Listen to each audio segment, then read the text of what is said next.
देब्रे र दाहिने गोरु कुन हुन्छन् भनेर अहिले किताब पढ्नुपर्छ सहरको मान्छेले। हामीले त देख्यौँ हलोको चाहिँ फाली भनेको के हो, हरिस भनेको के हो, जोत्ने कसरी हो, एउटा धारबाट अर्को धारसम्म जोड्ने कसरी, गोरु फर्काउने कसरी, तपाईँ कुन किताबमा पढ्न पाउनुहुन्छ? मान्छेलाई लाग्छ नि पत्रकार भनेको यसको काम प्रश्न सोध्ने मात्रै हो, यसो सतही लेभलमा समाचार लेख्छ। कहाँ त्यसो हो र? तपाईँले मसँग अन्तर्वार्ता गरिराख्दाखेरि तपाईँले मेरो बारेमा कति अध्ययन गर्नुपर्छ, तब न अन्तर्वार्ता गर्ने ठाउँमा तपाईँ अहिले हुनुहुन्छ। मनभित्र देश र जनता राख्ने नेता चाहियो। त्यो नेताको खोजीमा चाहिँ म छु। म यो बोल्न चाहन्छु, यो सोध्ने भए आउँछु। भाषण गर्न आउने हो र अन्तर्वार्तामा। समाज भौतिकवादी हुँदै गयो, समाज इन्डिभिजुअल हुँदै गयो, समाज सृजनशील भन्दा पनि परनिर्भर हुँदै गयो। धेरैलाई लाग्छ केपी ओली चाहिँ साह्रै कडा भनेर, र मैले भित्रसँग उहाँलाई बुझ्दाखेरि उहाँ साह्रै नरम हुनुहुन्छ। काठको बाकलहरू ओछ्याएर दुईतिर ढुङ्गा राखेर अनि ब्ल्याकबोर्डमा सरले चकले लेखेर पढाउनुहुन्थ्यो। त्यसरी नै पढेँ। आफ्नो आवाज आफै रेडियो मार्फत सुने।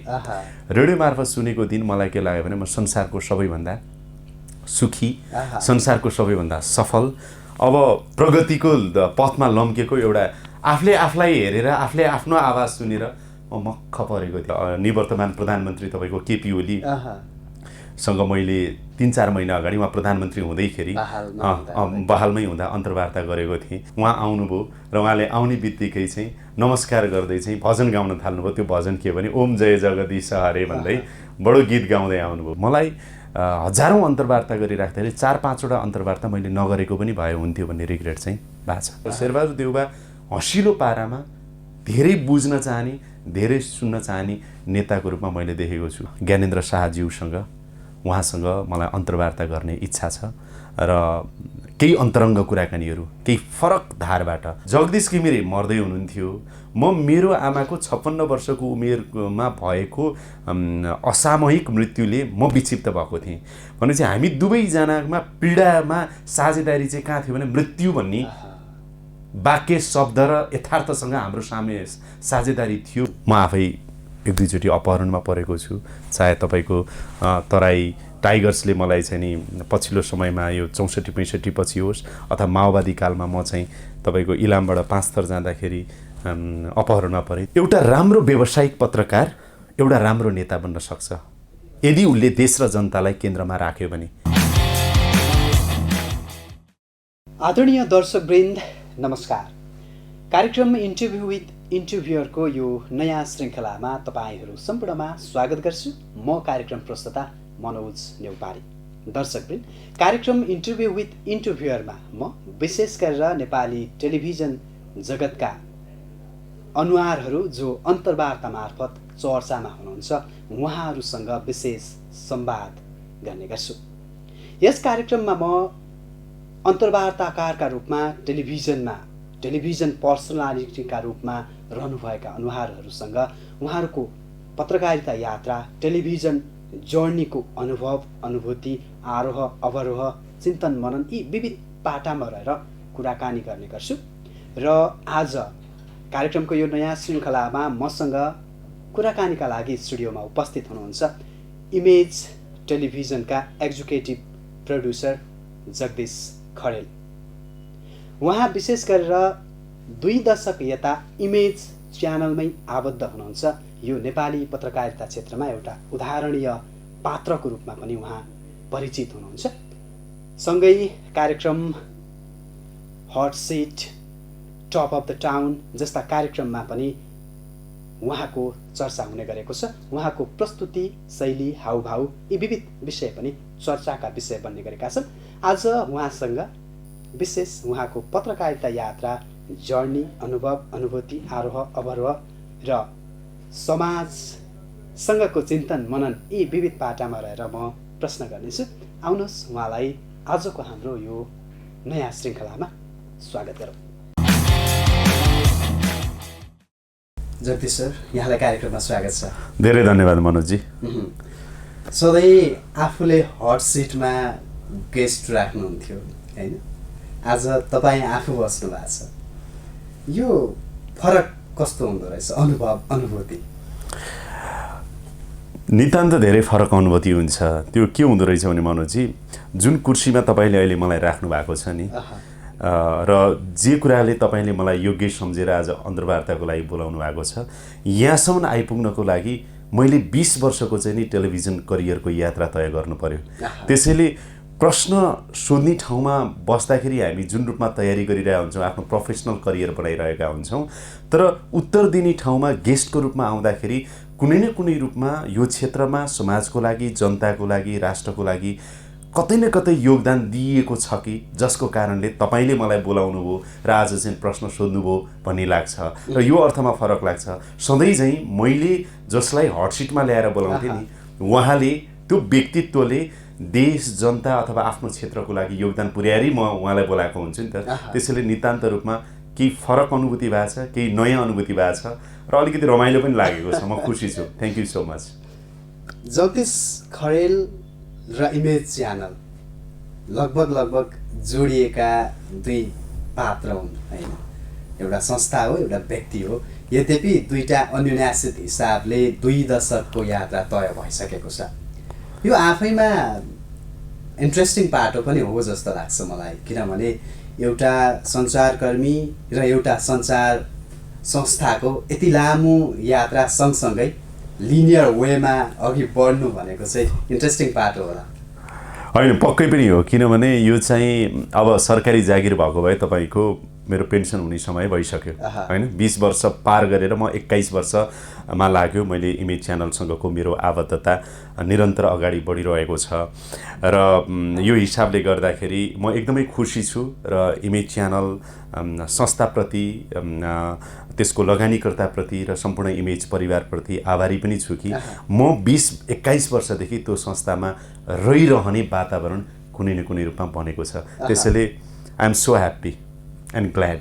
यो सम्भव चाहिँ कसरी हुँदो रहेछ? यस अर्थमा कि नेपाली सञ्चार क्षेत्र आफैमा पनि त्यति स्टेबल छैन, स्थापित छ जस्तो लाग्दैन। हरेक संस्थामा हरेक पत्रकारहरू कहीँ न कहीँ सिफ्ट हुनुभएको छ, एउटा संस्थाबाट अर्को संस्थामा चाहिँ स्थानान्तरण पनि हुनुभएको छ। तर तपाईँ चाहिँ इमेज एफएमदेखि एउटै संस्था इमेज टेलिभिजनमा 20 वर्ष लामो करियर तय भइसकेको छ। सम्भव चाहिँ कसरी हुँदो रहेछ? एउटा यो उदाहरणीय काम पनि होला। होइन, पक्कै पनि यो के हुन्छ भने त्यो दुवैतर्फको ताली एक हातले बज्दैन भनेको जस्तै हो कि अब सम्भवतः इमेज च्यानललाई मैले गरेको काम, मेरो अनुभव, मेरो क्षमता अथवा मेरो योगदान अथवा मेरो भूमिकाप्रति सायद संस्था सन्तुष्ट छ। त्यसकारण संस्थाले जगदीश खरेल चाहिँ इमेज च्यानलमा रहिरहँदा पनि ठिक छ नि त, संस्थालाई फाइदै छ भन्ने देख्यो होला जस्तो मलाई लाग्छ। अर्को पाटो, इमेज च्यानलमा म रहिराख्दाखेरि मैले मेरो जीवनको करियर, मेरो जीवनको सङ्घर्ष, मेरो जीवनको टेलिभिजनको एबिसिडी, यी जे कुराहरू छन् सबै कुराहरू मैले इमेज च्यानलबाटै सिकेँ। इमेज च्यानल नै मेरो स्कुल बन्यो, इमेज च्यानल नै मेरो कलेज बन्यो, इमेज च्यानल नै मेरो युनिभर्सिटी बन्यो। त्यसैले मेरो टेलिभिजन करियरको सुरुवातदेखि यहाँसम्मको यात्रा मैले जुन संस्थाबाट सुरु गरेर अहिले पनि म जुन संस्थामा निरन्तर रूपमा रहेको छु, लामो काम गरेपछि के हुँदो रहेछ भने मनोजी, त्यो संस्था होइन, त्यो संस्था घर जस्तो लाग्दो रहेछ कि। जब घर जस्तो लागेपछि तपाईँले तपाईँको घर छोड्न तपाईँलाई कति गाह्रो हुन्छ। बुबा आमा दाजुभाइ दिदीबहिनीसँगको चाहिँ आत्मीयता, एट्याचमेन्ट जुन हुन्छ नि, त्यो हत्तपत्त छोड्न सक्नुहुन्न नि तपाईँले। त्यसैले यो लामो हुँदै गयो अनि इमेज च्यानल छोड्न पनि मलाई गाह्रो हुँदै गयो। सम्भवतः इमेज च्यानललाई पनि जगदीश खरेललाई छोड्न गाह्रो हुँदै गयो होला। त्यो माया, ममता, आत्मीयताले भूमिका निर्वाह गर्यो भन्ने एउटा त्यो लाग्छ। दोस्रो कुरा चाहिँ के लाग्छ भने पछिल्लो समयमा नेपालको सञ्चार माध्यमहरू बिस्तारै व्यावसायिक हुँदै गइरहेका छन्, पूर्ण व्यावसायिक भइसकेका छैनन्। यो अवस्थामा अब 2-4 हजारको बढी तलब अथवा 2-4 वटा कामको बढी भूमिका, यी कारणले गर्दाखेरि संस्था अदल बदल गर्ने जुन परिपाटी छ त्यो आफैमा त्यो नगर्दा पनि हुन्छ भन्ने मलाई लाग्छ। किनभने विशेष गरेर टेलिभिजनमा काम गर्ने हामीको चाहिँ कस्तो हुन्छ भने जगदीश खरेल भन्न साथै इमेज च्यानलसँग जोडिएको हुन्छ, त्यो ट्याग लागेको हुन्छ, त्यो एउटा चाहिँ आबद्धता मान्छेले इमेजिन गर्छ। अब म 10 वटा टेलिभिजनमा गएँ भने म कहाँको भन्ने पनि अनौट हुन्छ। त्यसैले एउटा स्थिरता कायम भइरहेको छ। अब यही रूपमा लिनुहोस् न। हुन त तपाईँलाई मैले संस्था परिवर्तन गर्नुपर्छ भन्ने आशय पनि राखेको होइन। सँगसँगै तपाईँको जुन क्षमता स्किल जुन हिसाबले काम गरिराख्नु भएको छ, जुन प्रोफेसनालिटी देखिन्छ, त्यसमा पनि मैले कुनै अनर्थ लाउन खोजेको होइन। यद्यपि वरिष्ठ पत्रकार किशोर नेपालले यही अन्तर्वार्तामा अस्ति भन्नुभएको थियो, एउटा पत्रकारले 3 वर्ष या 4 वर्षभन्दा बढी एउटै संस्थामा काम गर्यो भने उसको प्रोफेसनल डेभलपमेन्ट हुँदैन भन्ने खालको उहाँको आशय थियो। तपाईँको प्रतिक्रिया के हुन्छ यस्तो विषयमा? सैद्धान्तिक रूपमा म उहाँसँग एकदम सहमत छु, तर व्यवहारिक रूपमा म उहाँसँग असहमत छु। किन असहमत छु भने एउटा पत्रकारले 3 वर्षदेखि 5 वर्षभन्दा बढी एउटा संस्थामा काम गर्नु हुँदैन। पत्रकारले मात्रै होइन, कुनै पनि तपाईँको चाहिँ कम्पनी होस्, इन्डस्ट्री होस् अथवा विभिन्न सङ्घ संस्था होस्, विशेष गरेर प्राइभेट अर्गनाइजेसनहरूमा कुनै पनि इम्प्लोइ 3 देखि 5 वर्ष रहनु भनेको त्यस पछाडि उनले चाहिँ नयाँ क्रिएटिभिटी दिन सक्दैन। सिद्धान्त त सहमत, तर नेपालको सन्दर्भमा त्यो लागू हुँदैन। किन लागू हुँदैन भने पत्रकार व्यावसायिक बन्न खोज्छ, इम्प्लोइ व्यावसायिक बन्न खोज्छ, ऊ क्रिएटिभ बन्न खोज्छ, तर क्रिएटिभ भएर जाने संस्था कहाँ? एकछिनलाई मानुस्, म इमेज च्यानल टेलिभिजन 5 वर्ष काम गरेर त्यसपछि गर्नु हुँदैन भनेर जाने अर्को टेलिभिजन कहाँ, जहाँ चाहिँ मेरो भविष्य अझ सुनिश्चित हुन्छ?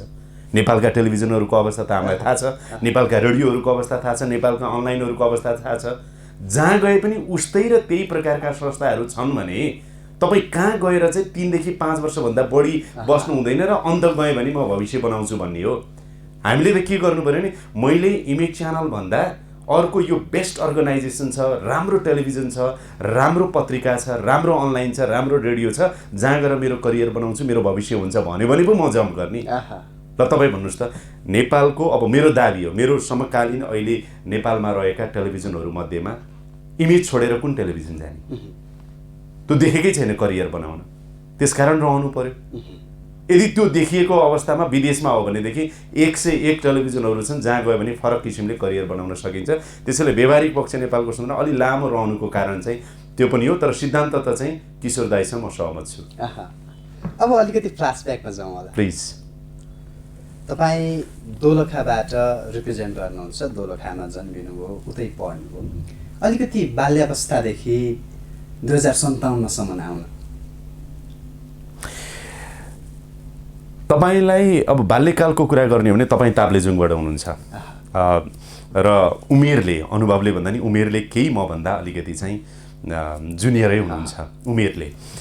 अब मैले चाहिँ बाल्यकालको कुरा गर्नुहुन्छ भने हेर्नुहोस्, अब हामीभन्दा अघिल्लो पुस्ताको जस्तो त बेहोर्नु परेन, तर बाल्यकाल सङ्घर्षपूर्ण रह्यो। गाउँले परिवेश, दोलखा मेरो गाउँमा चाहिँ मोटर बाटो गएको थिएन, बिजुली बत्ती गएको थिएन, हामीले स्कुल पढ्दाखेरि टिफिनको खाजाको व्यवस्था थिएन र पिर्कामै पढेको 2 कक्षा 3 कक्षा 5 कक्षा पुगेपछि त्यो डेस्क बेन्च हुन्छ नि, धुले माटोमा त पढिएन, तर त्यो काठको बाकलहरू ओछ्याएर दुईतिर ढुङ्गा राखेर अनि ब्ल्याकबोर्डमा सरले चकले लेखेर पढाउनुहुन्थ्यो, त्यसरी नै पढेको मतलब चाहिँ ग्रामीण परिवेशको सम्पूर्ण सङ्घर्षपूर्ण जीवन जुन थियो विद्यार्थीकाल बाल्यकाल त्यसै गरी बित्यो।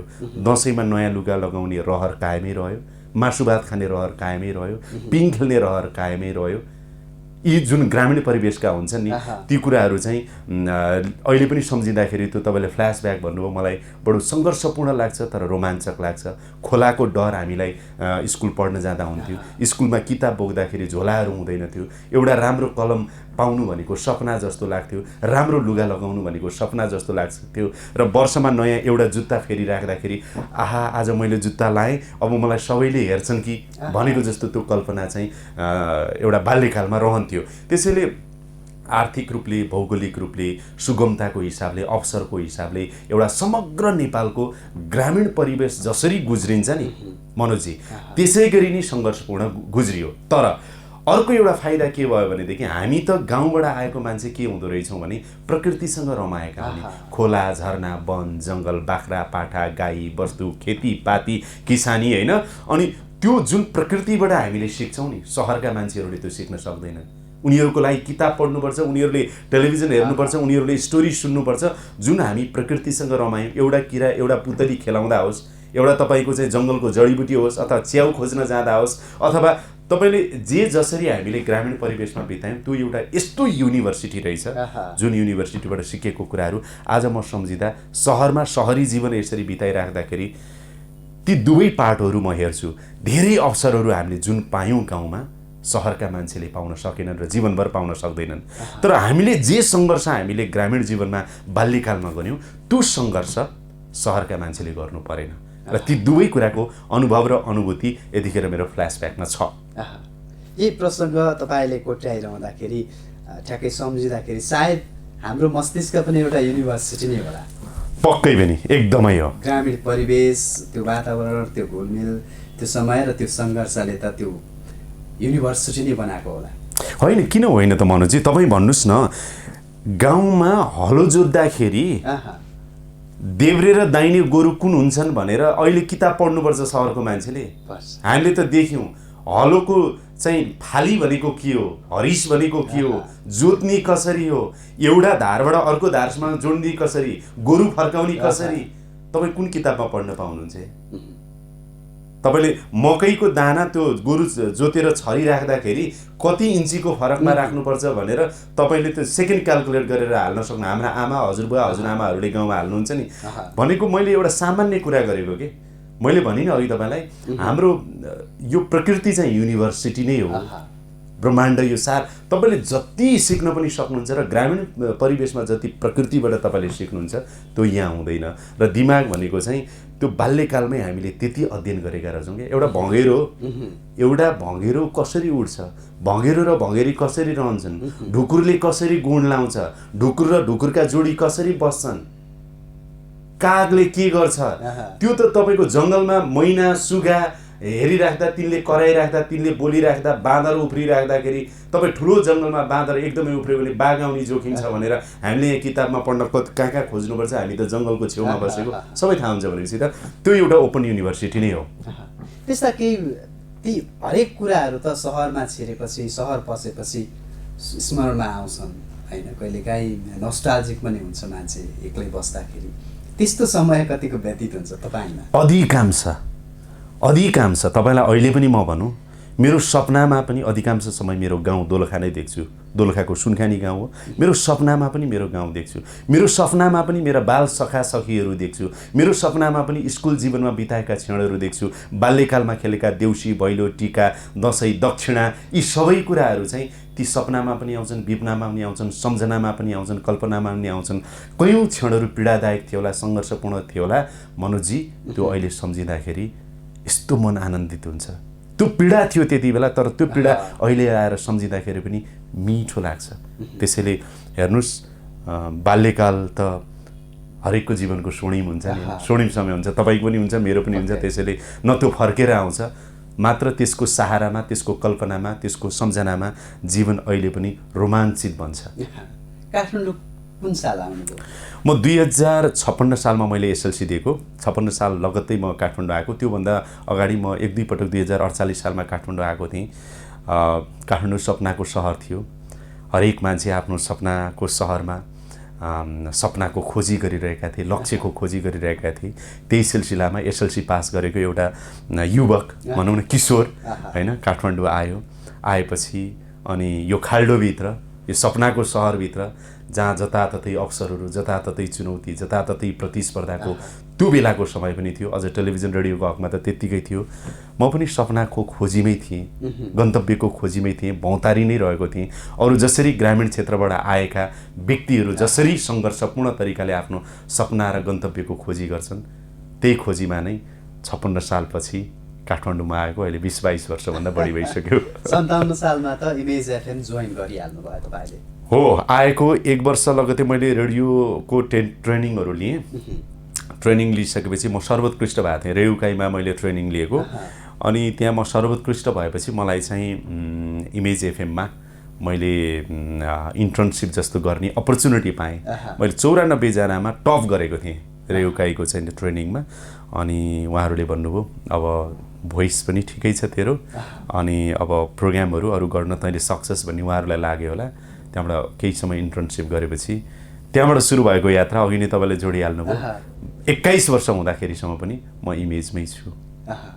अब ठ्याक्कै त्यो दिन सम्झिँदाखेरि तपाईँ दोलखाबाट काठमाडौँ आउनुभयो, अध्ययन त एकातिर छँदैछ, करियर सुरु गर्नुपर्ने बाध्यता थियो, किनभने पारिश्रमिक जुटाउनु पर्ने, खानुपर्ने, बस्नुपर्ने बाध्यता पनि त्यो नै हुन्छ। गाउँबाट काठमाडौँ छिर्ने हरेक व्यक्तिको त्यो एकातिर छँदैछ र त्यो करियरको जर्नी सुरु गरेको दिनको खुसी कसरी सम्झिनुहुन्छ? यो चाहिँ कस्तो रहेछ भनेदेखि अहिले जस्तो समय थिएन। 2056-57 सालमा हेर्नुहोस् समय कस्तो थियो भनेदेखि सरकारी तर्फबाट एउटा मात्र टेलिभिजन थियो, नेपाल टेलिभिजन। अलिअलि समय किनेर मान्छेहरूले काम गर्थे। रेडियो 3-4वटा थियो बढीमा 56 सालतिर। अनि हामीले सङ्घर्ष गर्नुपर्ने समय चाहिँ कस्तो थियो भनेदेखि तीव्र प्रतिस्पर्धा थियो कि राम्रो मान्छे मात्रै रेडियोमा आउन सक्थे, राम्रो मान्छे मात्रै टेलिभिजनमा आउन सक्थे। त्यसको टेक्निकल्ली तपाईको चाहिँ त्यसको नलेजको हिसाबले, त्यसको क्षमताको हिसाबले, त्यसको सृजनशीलताको हिसाबले। त्यसैले मैले रेडियोमा सुरु गर्नु भनेको, सुरु गरेर मैले एउटा प्रोग्राम, मेरो पहिलो प्रोग्राम भनेको रेडियोमा चाहिँ प्रसङ्ग भन्ने प्रोग्राम थियो, प्रसङ्ग बस भन्ने प्रोग्राम थियो। त्यो रेडियोमा मैले बोले, रेकर्ड भयो प्रोग्राम, रेकर्ड भएर अनि पछि चाहिँ रेडियोबाट चाहिँ प्रसारण हुने समयमा मेरो घरमा गएर आफ्नो आवाज आफै रेडियो मार्फत सुने। रेडियो मार्फत सुनेको दिन मलाई के लाग्यो भने म संसारको सबैभन्दा सुखी, संसारको सबैभन्दा सफल, अब प्रगतिको पथमा लम्केको एउटा आफूले आफूलाई हेरेर, आफूले आफ्नो आवाज सुनेर म मक्ख परेको थिएँ कि ओहो मेरो आवाज रेडियोमा आयो भनेर। आज तपाईँलाई गाह्रो छैन नि। आज त सोसल मिडिया यति छ, युट्युब च्यानलहरू यति छ, अनलाइन न्यू मिडियाहरू यति छ। हरेक नागरिक पत्रकार बन्न सक्छ।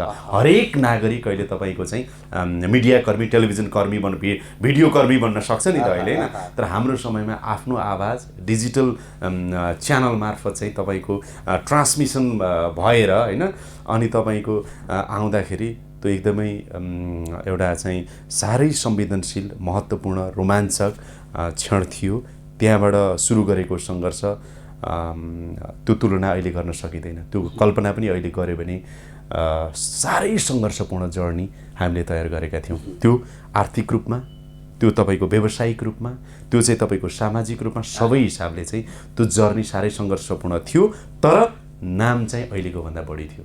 अहिले तपाईँले टेलिभिजन कति, अनलाइन कति, रेडियो कति भनेर मान्छेले थाहा पाउँदैन। तर त्यति बेला तपाईँको फलानु रेडियोको फलानु कार्यक्रममा फलानु प्रश्न अथवा फलानु सन्दर्भ फलानु एङ्करले यसरी उठाएको थियो भन्नेसम्मका कुराहरू त्यति बेला हाम्रो चाहिँ लिसनर्सहरूबाट आउँथ्यो, पत्रहरू आउँथे लेखेर। ती अब कथा भयो। यो प्रसङ्गमा म जोड्छु पनि। तर त्योभन्दा अगाडि चाहिँ पहिलोपटक टेलिभिजनमा, अब रेडियोमा आवाज सुनेको त्यो खुसी सँगसँगै फेरि टेलिभिजन जर्नी र आफूले आफैलाई हेरेको त्यो दिन पनि सम्झिनु न। होइन मनोजी, त्यति बेला त राम्रै लागेको थियो। म चाहिँ मैले जुन बेला मैले एउटा वातावरण सम्बन्धी प्रोग्राम गरेको थिएँ नेपाल टेलिभिजनमा, त्यो इमेज च्यानलबाटै बिहान जान्थ्यो। अनि त्यो प्रोग्राम चाहिँ के थियो भने माता तीर्थको पहिरो गएको थियो 57 सालमा। अनि त्यो पहिरो गएको सन्दर्भमा 57-58 सालमा होला। अनि त्यसको चाहिँ प्रोग्राम बनाएर टेलिभिजनबाट प्रसारण भयो। जुन समयमा मैले त्यो बेलामा हेरेको थिएँ, म त राम्रै छु कि क्या भने जस्तो लागेको थियो अब आफूले आफूलाई। अनि पछि अब त्यो 10 वर्ष 15 वर्षपछि त्यो प्रोग्राम हेर्दा, त्यो एउटा केटो भनौँ न जो टेलिभिजनमा बोलिरहेको थियो, त्यो हेरिराख्दाखेरि ओहो म त यस्तो पो रहेछु भन्ने लाग्छ। तपाईँलाई पनि अहिले जुन रूपमा तपाईँ इन्टरभ्यू गर्दै हुनुहुन्छ, 20 वर्षपछि तपाईँको यो इन्टरभ्यू आफ्नो अनुहार हेर्नुहोस्, ओहो म त यस्तो रहेछु भन्ने लाग्छ। त्यसैले भिडियोले चाहिँ छल्दै जाँदो रहेछ क्या। हेर्नुहोस्, भिडियोले चाहिँ के छल्दै जाँदो रहेछ भने 10 वर्ष अगाडिको मनोज, 10 वर्ष पछिको मनोज, अब अर्को 20 वर्षपछिको मनोजलाई आफूलाई इभ्यालुएट गर्दै जानुहोस्, तपाईँ आफै हराउनुहुन्छ क्या। र म पनि हराएको छु, किनभने टेलिभिजन प्रोग्राम मेरो धेरै रेकर्ड भएका छन्। खास बायोग्राफी बेस्ड प्रोग्राम पनि मैले बनाएको भएर जो मान्छेहरू बित्नुहुन्छ उहाँहरूको बायोग्राफी हामी टेलिभिजनबाट हाल्छौँ कि कहिलेकाहीँ। हाल्दाखेरि म त 10 वर्ष अगाडि यस्तो रहेछु भन्ने आउँछ। म एकदम दुब्लो पातलो एकदम लिखुरे थिएँ टेलिभिजन करियर सुरु गर्दा। अब यो आफूमा निहित खुसी त छँदैछ, होइन? एउटा घर परिवारले देखेको सपना हुन्छ, त्यो सपना र तपाईँको करियर ग्राफ, करियर लाइनमा भिन्नता छ कि छैन? छैन। मेरो घरमा चाहिँ मलाई अस्ति एउटा सन्दर्भमा पनि भनेको थिएँ, मेरो घर परिवार र चाहिँ मेरो वरिपरिको समाज, उहाँहरूले देखेको सपना म माथि यही नै थियो। खास गरिकन अब यो टेलिभिजन कर्ममा, मिडियाको सन्दर्भमा मेरो बुवाले अलि बढी सपना देख्नु भएको थियो, यो बोल्न सक्छ, यसले गर्न सक्छ भन्ने। त्यसै गरेर मेरो दाइ, मेरो भाइ र मेरा परिवारहरूले चाहिँ यसको भविष्य मिडियामै छ भन्ने उहाँहरूले देख्नु नै भएको थियो। सम्भवतः म उहाँहरूमाथि पनि न्याय गरिरहेको छु भन्ने लाग्छ।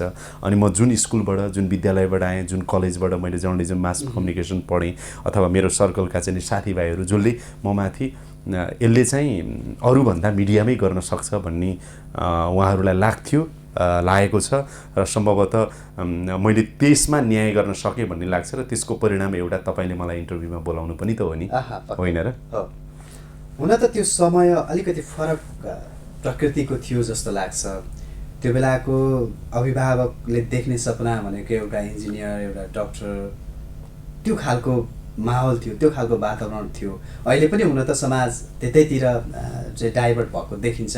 यद्यपि अहिलेको अवसरहरूको हिसाबले विविधता पाइन्छ इन्ट्रेस्टमा, मान्छेको रुचिमा। तर त्यो बेलाको चाहिँ समय कि शिक्षक, डक्टर, पाइलट त्यस्ता खालका सपनाहरू देखाइन्थ्यो, गाउँमा होस् अथवा विद्यालयमा होस्। त्यो खालको इन्फ्लुएन्स अथवा त्यो खालको प्रभाव चाहिँ कतिको थियो? मेरो हकमा थिएन, मेरो परिवारको अरूको हकमा थियो। जस्तो मेरो दाइको हकमा बुवा आमालाई छोरो डक्टर बन्दिया भए हुन्थ्यो भन्ने थियो, भाइको हकमा चाहिँ इन्जिनियर बन्दिया भए हुन्थ्यो भन्ने थियो होला। मेरो हकमा चाहिँ पढ्न नराम्रो थिइनँ। फेरि म स्कुलमा पढ्न फर्स्ट, सेकेन्ड, थर्ड नै हुन्थेँ। म 10 कक्षासम्म पढ्न राम्रै थिएँ। अरू अतिरिक्त क्रियाकलापहरूमा पनि नराम्रो थिइनँ, म राम्रै थिएँ। र म कलेज लाइफमा आइसक्दाखेरि पनि मैले मेडल नजितेको सायद कुनै पनि प्रतिस्पर्धा कहिले पनि छैन, राम्रै थिएँ। तर मेरो लागि चाहिँ मैले भन्दा मेरा मान्छेहरूले, मेरा आफन्तले देखेको सपना कि मिडियातिर थियो कि राजनीतितिर थियो। र म संयोगले राजनीतितिर गइनँ। यो 20 वर्ष 21 वर्षको अवधिमा म मिडियातिर आएँ र प्रोफेसनल लाइफ चाहिँ बिताउन कोसिस गरेँ। अब हाम्रो कार्यक्रमको नामै इन्टरभ्यू विथ इन्टरभ्युअर, होइन? हामी फरक प्रसङ्गमा यहाँसम्म आइपुगे पनि अन्तर्वार्ताको करियर कहाँबाट सुरु भयो? प्रश्न सोध्न कहिलेबाट थाल्नुभयो? हुन त जर्नलिजम भनेको प्रश्न सोध्ने मात्रै नहुन सक्छ, कतिपयले त्यो हिसाबले पनि काम गरिराख्नु भएको छ। अझ भनौँ आजको सन्दर्भमा त एउटा भिजुअल एडिटर पनि एउटा पत्रकारको रूपमा परिचित हुनुहुन्छ, काउन्सिलबाट परिचय पत्र प्राप्त गर्नुहुन्छ। यद्यपि प्रश्न गर्न चाहिँ कहिलेबाट थाल्नुभयो? प्रश्न गर्न थालेको मैले 18 वर्ष भयो। मैले चाहिँ रेडियोमा त अलिअलि प्रोग्राम गर्थेँ, तर टेलिभिजनमा प्रश्न गर्न थालेको चाहिँ नि 18 वर्ष भयो। र मेरो पहिलो गेस्ट चाहिँ राष्ट्रकवि माधव घिमिरे हुनुहुन्थ्यो र दोस्रो गेस्ट चाहिँ तत्कालीन प्रधानमन्त्री सूर्यबहादुर थापा हुनुहुन्थ्यो। र त्यहाँबाट सुरु गरेको मैले प्रश्न सोध्ने कामको। मैले यो दुईजना मान्छे किन भनेको भने मैले सफ्ट इन्टरभ्यूहरू, जस्तो जुन अहिले तपाईँले जुन रूपमा गरिराख्नु भएको छ, सफ्ट इन्टरभ्यूहरूको प्रोग्राम चाहिँ मैले माधव घिमिरेबाट सुरु गरेँ र मलाई बहुत खुसी पनि छ। अनि मैले हार्डटकको सुरुवात चाहिँ मैले सूर्यबहादुर थापाबाट गरेँ। पोलिटिकल हार्डटकको रूपमा चाहिँ सूर्यबहादुर थापाबाट सुरु गरेँ। र यो बिचमा 18 वर्षको बिचमा यो मैले चाहिँ सम्भवतः हजारौँ इन्टरभ्यूहरू भयो होला। तल एउटा मजदुर तबरदेखि एउटा प्रधानमन्त्री तबरसम्म र सबै स्टेक होल्डरहरूको बिचमा कुनै न कुनै रूपको सबै खाले अन्तर्वार्ताहरूको अनुभव भएको कुरा तपाईँलाई सुनाउन पाउँदा मलाई खुसी लागेको छ। जुन दिन तपाईँले राष्ट्रकविसँग कुराकानी गर्नुभयो, प्रधानमन्त्रीसँग सूर्यबहादुर थापासँग गर्नुभयो, होइन? त्यसरी कुरा गरिरहँदाखेरि चाहिँ एउटा अनुभूति चाहिँ के थियो त्यति बेलाको? त्यो एउटा एक्सेस हुन्छ नि, एउटा खुसी हुन्छ हरेकलाई। त्यहाँ नपुगुन्जेलसम्म त्यो डिस्टेन्ससम्म नपुगुन्जेलसम्म कौतूहलता भइरहन्छ, होइन? त्यहाँ पुगिसकेपछिको अनुभव कस्तो थियो? होइन, अन्तर्वार्ता गरिराख्दाखेरि चाहिँ राष्ट्रकवि माधव घिमिरेको अन्तर्वार्ता गर्दाखेरि चाहिँ अलिकति बायोग्राफी बेसको अन्तर्वार्ता थियो। मैले ती दिनहरू भन्ने प्रोग्राम चाहिँ सुरु गरेको थिएँ। त्यो 100वटा एपिसोड करिब हामीले बनाएर गऱ्यौँ। त्यसमा धेरै ठुला मान्छेहरूदेखि अब थिए। पहिलो गेस्टमा राष्ट्रकवि माधव घिमिरे हुनुहुन्थ्यो। उहाँकोमा चाहिँ म उत्साही के थिएँ भनेदेखि अगाडि नै म रिसर्च गर्न उहाँकोमा गएको थिएँ। उहाँ बडो एकदम फ्रेन्डली, एकदम आत्मीय, समानुभूति त्यो व्यक्त गर्ने। अब साहित्यकारहरू त आफ्नै जस्तो ठान्ने के, त्यो ठान्ने बित्तिकै मलाई त कति सजिलो भयो भनेदेखि ओहो उहाँसँग त म जे पनि प्रश्न सोध्न सक्छु जसरी नै सक्छु भनेर उहाँले मलाई यति सजिलो बनाउनु भयो। त्यसकारण र अरू चाहिँ अब मेरो एक्जिक्युटिभ प्रड्युसर हुनुहुन्थ्यो त्यो बेलामा सुरेश शर्मा, अहिले पनि हामी इमेज च्यानलमा सँगै थियौँ। अरू कुराहरूको व्यवस्थापन उहाँहरूले गर्नुपर्ने गरिदिएको कारणले गर्दा मलाई त्यो अन्तर्वार्ता गर्न मैले रिसर्चको पार्टहरू हेरेँ। अनि माधव घिमिरेसँग पहिल्यै घन्टौँ मैले अघिल्लो दिन 2-3 दिन अगाडि नै कुरा गरेको थिएँ, रिसर्च गरेको थिएँ। त्यसले गर्दाखेरि म यो प्रश्न सोध्छु भनेर तयारी थिएँ। त्यो हिसाबमा मैले गरेँ, त्यो मलाई चाहिँ सहजै भयो। तर सूर्यबहादुर थापासँगको अन्तर्वार्ता चाहिँ अलि टफ थियो, किनभने त्यो हार्डटक थियो। हार्डटकमा म कलिलै थिएँ, धेरै उमेर पनि भएको थिएन, 20 वर्ष आसपासको उमेरमा देशको राजनीतिको विषयमा, त्यो पनि 5 पटक प्रधानमन्त्री भएको, सबैभन्दा कलिलो उमेरमा प्रधानमन्त्री भएको एउटा चाहिँ बडो चतुर, एकदमै चाहिँ बाठो खेलाडी, राजनीतिको चाहिँ एकदमै बाठो खेलाडी सूर्यबहादुर थापासँग फेरि उहाँ यति कड्केर बोल्ने। उहाँ त चाहिँ 87 वर्षको उमेरमा बित्नुभयो, त्यति बेला पनि उहाँ एकदमै कडा बोल्ने कि। उहाँसँग अन्तर्वार्तामा बसिराख्दाखेरि चाहिँ मलाई अलिकति म तयारी गर्नुपर्छ र मैले अलिक परिपक्कै भएर बोल्नुपर्छ भन्ने हिसाबमा मैले भने नि लाउनीदेखि लिएर मैले मेरो लवाइदेखि लिएर हरेक कुरा चाहिँ म धेरै यङ छु, त्यसकारण म मच्योर्ड देखिन खोज्नुपर्छ भन्ने कुरा मेरो फिजिकल एपियरेन्सदेखि, मेरो प्रश्नदेखि, मेरो बोल्ने तरिकादेखि मैले निकै अभ्यास गरेको थिएँ। त्यो चाहिँ अनुभव छ। त्यस पछाडिको जर्नी जसरी सुरु भयो, अन्तर्वार्ताहरू लिँदै गर्दा तपाईँले अघि नै भन्नुभयो हजारौँ अन्तर्वार्ताहरू लिइराख्दाखेरि त्यस्तो ठ्याक्कै सम्झिने खालको अन्तर्वार्ता, ठ्याक्कै सम्झिने खालको पात्र अथवा ठ्याक्कै सम्झिने खालको प्रश्न र उत्तर, त्यस्ता केही इन्सिडेन्टहरू, कोइन्सिडेन्टहरू छन्? धेरै छन्। त्यसमध्ये म तपाईँलाई 1-2टा चाहिँ सुनाउँछु। मैले लिएको अन्तर्वार्तामध्ये प्रसारण नभएको अन्तर्वार्ता, स्टुडियोमा बोलाएर इन्टरभ्यू नगरेको अन्तर्वार्ता छ। त्यो एउटा चाहिँ अब आज सुनाउँ, मैले पहिलोचोटि तपाईँलाई यो सुनाउँदैछु। अन्जु पन्तसँग मैले अन्तर्वार्ता गरेँ। अनि अन्जु पन्त गायिका, अन्तर्वार्ता गरेपछि उहाँ आउनुभयो, स्वाभाविक रूपमा हामीले कुरा गऱ्यौँ। अन्तर्वार्ता गरे पछाडि केही इस्युहरू यस्ता थिए, उहाँ रुनुभयो, रुन लाग्नुभयो, निकै रुनुभयो। कति रुनुभयो भने झन्डै 1.5 घन्टाभन्दा बढी उहाँ ननस्टप रोइ मात्रै गर्नुभयो कि। उहाँका मेरो प्रश्न फेरि उहाँलाई आक्रमण गर्ने खालका थिएनन्, सायद उहाँको मञ्च भयो होला, उहाँ कलाकार केही मनसुने प्रश्नहरू भयो होला, त्यसकारण उहाँ रुनुभयो। रोए पछाडि मैले सम्झाएँ उहाँलाई, इन्टरभ्यूमै सम्झाएँ। अनि रुँदै जानुभयो। अनि उहाँले मलाई भन्नुभयो, आज किन थाहा छैन, आत्मीय अनुभव भएर मैले रोएँ भन्नुभयो। उहाँका आँखाहरू पुरै सुन्निएका थिए। अनि सुनिसके पछाडि हामी 1-2 घन्टासम्म चाहिँ रहे पछाडि अनि आज इन्टरभ्यू नगरौँ न भन्नुभयो उहाँले। हामीले 20 मिनट जति इन्टरभ्यू रेकर्ड गरेका थियौँ, त्यसपछिको अर्को 1-1.5 घन्टा पनि रेकर्डै थियो, उहाँको रोएको पनि सबै रेकर्डै थियो। अनि म आफैलाई असहज भयो कि। अनि अब यो मेरो त बेलुका कार्यक्रम जानुपर्ने छ, टेलिभिजनको तपाईँलाई थाहा छैछ। अनि त्यसपछि मैले चाहिँ हामीले इन्टरभ्यू प्याकअप गऱ्यौँ। अनि त्यो इन्टरभ्यू हाल्ने नहाल्ने भन्ने कुरा दुविधा भयो। अब अहिलेको सन्दर्भमा स्क्यान्डल मचाउन चाहने हो भने त एकदम के भन्छ भाइरल बनाउन त्यति बेला पनि थियो, भाइरल बनाउन चाहेको भए त्यो इन्टरभ्यूमा धेरै इस्युहरू थिए जुन उहाँले सेयर गर्नुभएको थियो। तर मैले उहाँले के भन्नुभयो भने, मलाई पनि लाग्यो यो इन्टरभ्यू नहाल्न मिल्दैन भन्नुभयो। मेरो मनले पनि के भन्यो भने त्यो इन्टरभ्यू नहालौँ। त्यो इन्टरभ्यू हाल्दा कतिपय कुराहरू चाहिँ विवादास्पद पनि थिए। उहाँको चाहिँ आर्टिस्टिक करियरमा पनि, कलाकारितामा पनि विभिन्न प्रश्न उठ्न सक्थ्यो होलान्। अनि मैले चाहिँ के फिल गरेँ भने नहालौँ भनेर, अनि मैले चाहिँ त्यो इन्टरभ्यू हालिनँ। र सम्भवतः तर त्यसपछि पनि अन्जुजीसँग मेरो राम्रै छ कुराकानी, कहिलेकाहीँ हुन्छ। त्यसपछि फेरि उहाँलाई मैले कहिले अन्तर्वार्ताको लागि बोलाएको पनि छैन। त्यो एउटा इन्टरभ्यू, त्यो इन्सिडेन्ट एउटा तपाईँलाई भने। अर्को तपाईँलाई म भनौँ, गोविन्दराज जोशी जसलाई चाहिँ अब भ्रष्टाचारको आरोप लागेको थियो, उहाँ अहिले पनि अब त्यो मुद्दा उहाँको निर्णय भएको छैन। यो केही महिना अगाडिको मात्रै कुरा हो। काङ्ग्रेसको विवाद भइराख्दा उहाँलाई मैले बोलाएँ, स्टुडियो आउनुभयो र आएपछि विषयको कुरा भयो। मैले यो विषय उठाउँछु भनेर भने, तर उहाँले यो विषयमा भए बोल्छु, मतलब यो प्रश्न भए बोल्छु, नभए बोल्दिनँ भन्नुभयो, जबकि विषय मैले पहिल्यै दिएको थिएँ। अनि मैले भने तपाईँसँग जोडिएको भ्रष्टाचारको कुरा अथवा तपाईँसँग जोडिएको अदालतको प्रक्रियाको कुरा, तपाईँसँग जोडिएको कङ्ग्रेसको चाहिँ तनाउमा तपाईँले जे तपाईँ र रामचन्द्र पौडेलबीच जोडिएका छन्, यी कुराहरू तपाईँले खुलाउनु भएन भने त अर्थ भएन। भनेपछि हामी अन्तिममा के भयो भने प्रश्न सोध्नु मेरो धर्म हो, म यसमा उत्तर दिन्न चाहिँ तपाईँले भन्न सक्नुहुन्छ, तर त्यो चाहिँ जनताको अगाडि नै भन्नु पर्यो होइन। प्रश्न सोध्नु त मैले पर्यो, मेरो अडियन्सले के चाहन्छ भनेपछि उहाँले त्यसो भए नगरौँ भन्नुभयो। नगरौँ भनेपछि मैले उहाँलाई रिक्वेस्ट गरेँ, फेरि पनि अझ सफ्ट केही बन्न म कोसिस गरेँ। पछि उहाँले चाहिँ अहिले नगरौँ भनेपछि मैले उहाँ मेरो स्टुडियोमा आउनुभयो, स्टुडियोबाटै बिदा हुनुभएको छ। अब यस्ता धेरै किस्साहरू जोडिएका छन्। अब भर्खरै निवर्तमान प्रधानमन्त्री तपाईँको केपी ओलीसँग मैले 3-4 महिना अगाडि उहाँ प्रधानमन्त्री हुँदैखेरि बहालमै हुँदा अन्तर्वार्ता गरेको थिएँ। त्यो मलाई बडो रोमाञ्चक छ, त्यो मलाई तपाईँलाई सुनाउँछु। उहाँसँग मेरो 15-20 वर्षदेखिको चिनजान थियो। अनि म अन्तर्वार्ताको लागि उहाँकोमा यसै गरी सेट रेडी गरेर बसिरहेको थिएँ।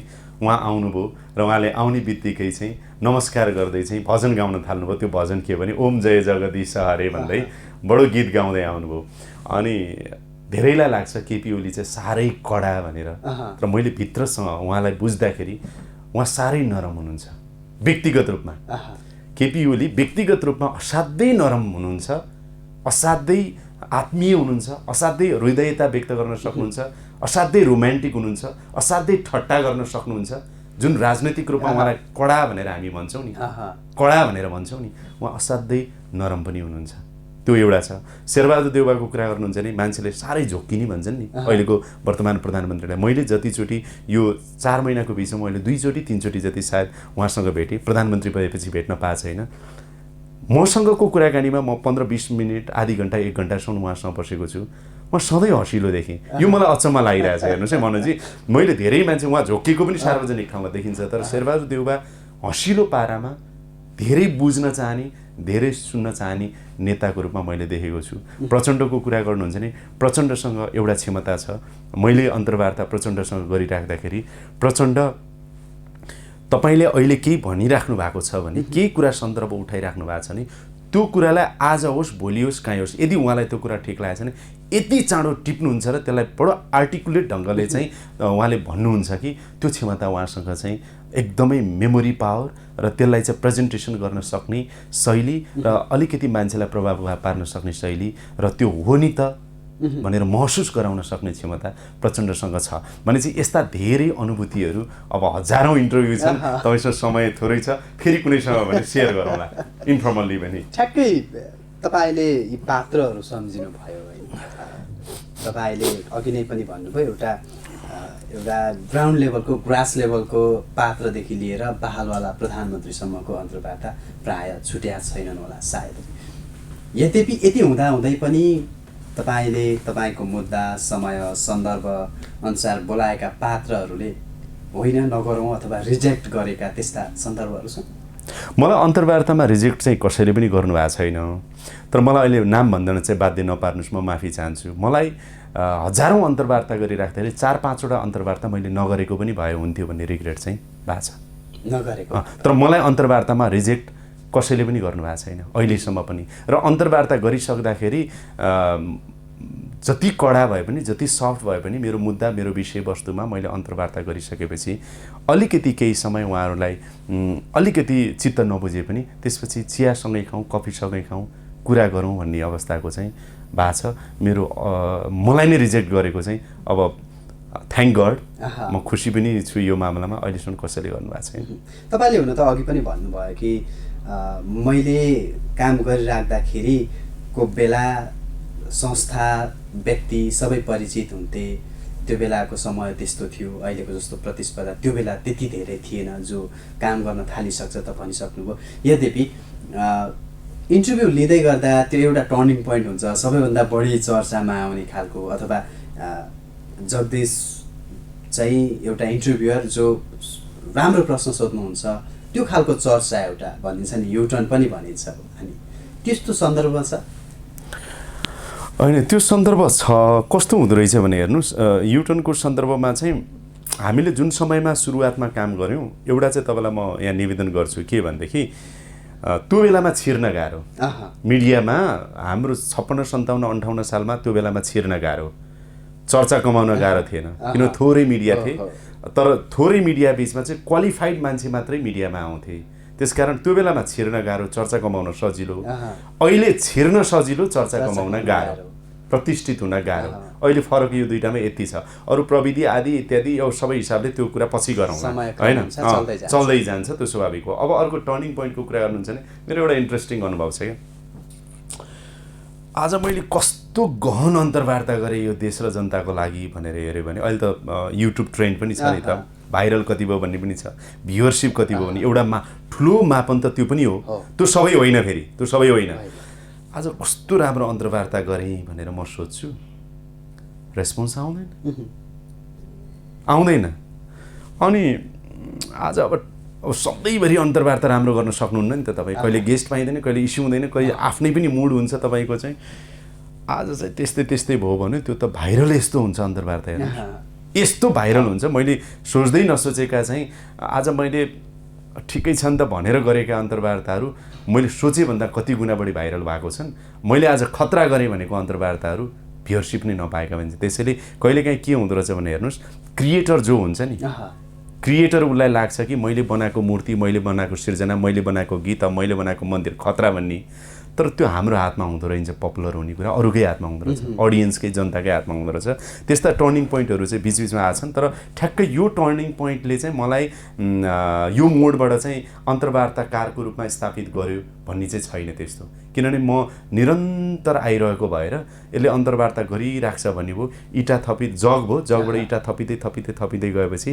अब यहाँसम्म आएको छु अब अन्तर्वार्ता कुन लेभलको कस्तो भयो भन्ने कुरा चाहिँ मैले भन्न मिलेन तपाईँले जे समीक्षा गर्नुहुन्छ त्यो नै सही हो समय सन्दर्भ र पात्र छनौट चाहिँ तपाईँको आधार के हुन्छ म दुईटा हेर्छु एउटा विषय इस्यु अर्को व्यक्ति त्यसकारणले अहिले चाहिँ अब तत्कालीन समयमा कुनै विषय साह्रै स्ट्रङ छ इस्यु छ जुन विषयमा चर्चा गर्नै पर्छ भन्यो भने कहिलेकाहीँ गेस्ट चाहिँ हाई प्रोफाइल हुन नै सक्छ अथवा लो प्रोफाइलको नि हुनसक्छ तर त्यो इस्युले क्यारी गरेको हुनु पर्यो करेन्ट अफेयर्स भनौँ न त्यसैले त्यो इस्युले धेरै कुराहरूसम्म चाहिँ गाइड गर्छ मलाई र अर्को कुरा चाहिँ गेस्ट हो जस्तो मान्नुहोस् न तपाईँको प्रधानमन्त्री शेरबहादुर देउवाको अन्तर्वार्ता तपाईँले आज गरे नि हुन्छ 2 महिनापछि उहाँ सधैँभरि के हो भनेदेखि हट नै हो होइन त अब त्यस्तै कयौँ गेस्टहरू छन् जस्तो चाहिँ सामाजिक क्षेत्रका शैक्षिक क्षेत्रका राजनीतिक क्षेत्रका आर्थिक क्षेत्रका कतिपय यस्ता व्यक्तिहरू छन् जो आफै न्युजका सोर्सहरू हुन् र न्युज बन्छन् र उसले के भन्छ भन्ने कुराले समाज देश अथवा हाम्रो अडियन्समा अर्थ राख्छ उनीहरू प्राथमिकतामा हुन्छन् अनि कहिलेकाहीँ चाहिँ विषयवस्तु हुन्छ यो विषयमा के रहेछ त भनेर मान्छेले विचार बहस सुन्न चाहेको अवस्थामा त्यो कुराले गाइड गर्छ र यी दुईटा कुरालाई हेरेर अनि प्राथमिकतामा राखिन्छ तर म हटसिट गरिराख्ने भएकोले त्यो करेन्ट अफेयर्ससँग जोडिँदाखेरि मलाई के अनुभव छ भने मैले 8 बजे मेरो प्रोग्राम प्रसारण हुन्छ 2-3 बजे गरेको मैले कहिलेकाहीँ रेकर्ड गर्ने गर्छु अब गरिन्छ पनि त्यो रेकर्ड गरेको इन्टरभ्यू 2 घण्टापछि बासी भएका घटना पनि धेरै छन् किनभने नेपालको राजनीति त हेर्नुहोस् यति चाँडो परिवर्तन हुन्छ कि यति चाँडो भेडेटारको मौसमभन्दा बढी छ कि 2 घण्टा अगाडि भएको कुरा 2 घण्टा अगाडि युटर्न लिइदिन्छ अनि त्यस्तो बेलामा चाहिँ इमिडिएट चेन्ज गर्नुपर्छ र यो पोलिटिक्स एन्ड करेन्ट अफेयर्ससँग जोडिएको अन्तर्वार्ताहरू चाहिँ कति जोखिमयुक्त हुँदो रहेछ भने मनोजी हामीसँग सबभन्दा बेस्ट लाइभ रेकर्ड गर्नु पर्यो भनेदेखि 1 दिन अगाडि त तपाईँ कल्पनै नगर्नुहोस् त्यही दिन बिचमा पनि 1-2 घण्टाको ग्यापभन्दा बढीमा गऱ्यो भने एनिथिङ क्यान बी चेन्ज भन्ने हुँदो रहेछ त्यसैले त्यो जोखिम चाहिँ हुन्छ यो यात्रा तय गरिराख्दाखेरि तपाईँले भने जस्तै हजारौँ चाहिँ पात्रहरूसँग अन्तर्वार्ता गरिराख्दाखेरि कोही छुटेको छ चाहँदा छ त्यो डेफिनेटली छ अब तपाईँलाई सिधा भन्दाखेरि मलाई एउटा ठुलो चाहना छ मैले पटक प्रस्ताव पनि गरेको छु अनुरोध पनि गरेको छु र भेट्न चाहेको पनि छु औपचारिक अनौपचारिक प्रत्यक्ष अप्रत्यक्ष रूपमा मलाई पूर्व राजा ज्ञानेन्द्र शाहज्यूसँग उहाँसँग मलाई अन्तर्वार्ता गर्ने इच्छा छ र केही अन्तरङ्ग कुराकानीहरू केही फरक धारबाट फरक ढङ्गबाट फरक एङ्गलबाट उहाँसँग अन्तर्वार्ता गर्ने इच्छा छ र मैले औपचारिक अनौपचारिक रूपमा प्रत्यक्ष अप्रत्यक्ष रूपमा प्रस्ताव राखेको छु। तपाईँको यो कार्यक्रम मार्फत पनि म प्रस्ताव राख्छु। मलाई त्यो एउटा चाहना छ। तर मलाई चाहिँ त्यो कहिल्यै पुरा हुन नसक्ने चाहना भनेको चाहिँ मलाई जीवनमै भेट्न देख्न मन लागेको व्यक्ति, कुरा गर्न मन लागेको व्यक्ति चाहिँ मलाई डेफिनेटली मलाई राजा महेन्द्रको बारेमा मैले धेरै सुने, बिपी कोइरालाको बारेमा धेरै सुने। काश उहाँहरूको पुस्तामा जन्मेर उहाँलाई छुन पाएँ, उहाँहरूलाई देख्न पाएँ, भेट्न पाएँ भन्ने लागिरह्यो।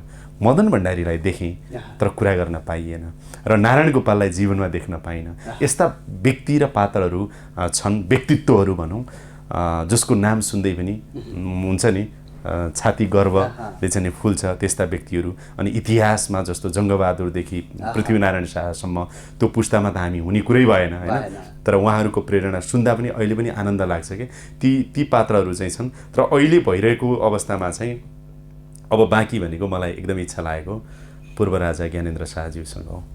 त्यो अपूर्णै छ। यो तपाईँले एउटा यो स्पर्शको कुरा गर्दा, सामिप्यताको कुरा गर्दा जुन खालको विचार उहाँहरूमाथि राख्नुभयो र उहाँहरूको विचारबाट तपाईँ जसरी प्रभावित हुनुभयो, त्यसै गरी तपाईँ एउटा टेलिभिजन कर्मी, टेलिभिजन पर्सनालिटीको रूपमा काम गरिराख्दाखेरि यो लामो अन्तराल, लामो समय बिताइराख्दाखेरि त्यस्ता फ्यान फलोअर्स होइन, त्यो खालको सामिप्यता, फ्यान फलोइङबाट आएको सामिप्यता चाहिँ त्यस्ता सम्झना लायक क्षणहरू छन् कि छैनन्? उहाँहरूले देखाउनु भएको सामिप्यता, सम्बन्ध होइन, प्रतिक्रियाहरू कतिको सम्झिनुहुन्छ? त्यस्ता विषयहरू चाहिँ कति छ? एकदमै छन्। त्यो छन्। कस्तो थियो भने मैले सुरुवातमा चाहिँ मेरो मनोरञ्जनात्मक कार्यक्रमहरूबाट, मैले इन्टरटेनमेन्ट प्रोग्रामबाट मेरो यात्रा सुरु गरेको। अलिकति साहित्यिक कार्यक्रमहरू, अलिकति मनोरञ्जनात्मक कार्यक्रम सबै खालका गर्थेँ म रेडियोमा के। त्यसपछि मात्रै मेरो न्युज एन्ड भ्युजतिर आएको। मैले रेडियोमा 3-4 वर्ष त्यो गर्दाखेरि यङ जेनेरेसनहरू, त्यति बेलाको चाहिँ होइन किशोर युवाहरूको चाहिँ त्यही खालको फोन हुन्थ्यो, चिठीहरू आउँथे कागजमा लेखेर। मनोजी अब त्यो समय त तपाईँले पार गर्नुभयो सायद। तपाईँ इमेल, इन्टरनेट, फेसबुक अथवा अरू माध्यमबाट तपाईँलाई प्रतिक्रिया आउला होइन, युट्युबमा त्यहाँ कमेन्टहरू आउला, सेयरहरू आउला, लाइकहरू आउला। तर म एउटा तपाईँभन्दा अलिकति अघिल्लो पुस्ता, तर अघिल्लो चरणको भनौँ न, हातले चिठी लेखेर, अब रगतले लेखेर त आउँदैन थियो होइन, तर हातले लेखेका चिठीहरू हाम्रो लेटर बक्स नै हुन्थ्यो रेडियोमा। तीसम्म थिए। अब त्यहाँभित्र धेरै कुराहरू हुन्थे, धेरै मन पराउँथे। तर पछिल्लो समय हेर्नुहोस् के हुँदो रहेछ भने, म जब न्युज एन्ड भ्युजतिर, इन्टरभ्यूतिर गएँ, मेरो फ्यान फलोइङ चाहिँ फरक भयो। यङ जेनेरेसनहरू त्यो आफ्नो ठाउँमा हुनुहुन्छ, तर त्योभन्दा पनि बढी अहिले चाहिँ इन्टेलेक्चुअलहरू, प्रोफेसनलहरू, अलिक मच्योर्ड होइन, र थिङ्क ट्याङ्करहरू, त्यस्तो मान्छे चाहिँ अलि बढी फलोअर भएको र अनि अलि बढी राजनैतिक चेतना राम्रो भएको मान्छेहरू, त्यो खालको जनताहरू चाहिँ तलसम्म पनि हुनुहुन्छ। र कहिलेकाहीँ एकदमै खुसी लाग्छ। हेर्नुहोस्, एउटा कुनै गाउँमा, मेची महाकालीको कुनै गाउँमा पनि गयो, एउटा होटलमा बस्यो, अनि सामान्य हामी त हाम्रो पेसा कस्तो भने अरू सेलिब्रिटी जस्तो होइन, हामी त जनता जस्तै हौँ नि त। छाप्रोमा बसेर नि खानुपर्छ, सुकुलमा पनि सुत्नुपर्छ, अथवा 5 स्टारमा पनि बस्नु, जे जस्तो पनि भोग्नुपर्छ नि त हामीले। अनि चिया खायो भने नि चियाको पैसा नलिने, तपाईँ त यस्तो नखाउँ भन्ने, यो गरौँ भन्ने, गोठतिर गयो भने दुध खान पाउने, त्यो अहिले पनि माया कायम रहन्छ। र अहिले पछिल्लो समयको चाहिँ फ्यान फलोइङ त म भन्न चाहन्न, मतलब चिन्ने, आत्मीयता प्रकट गर्ने, आफ्नै जस्तो फिल गर्ने चाहिँ अलि बढी युवा तबका भन्दाखेरि पनि अलि अर्को तबका चाहिँ बढी छ। त्यस्तो सन्दर्भ केही छ जसले तपाईँलाई छोइरहन्छ जस्सा?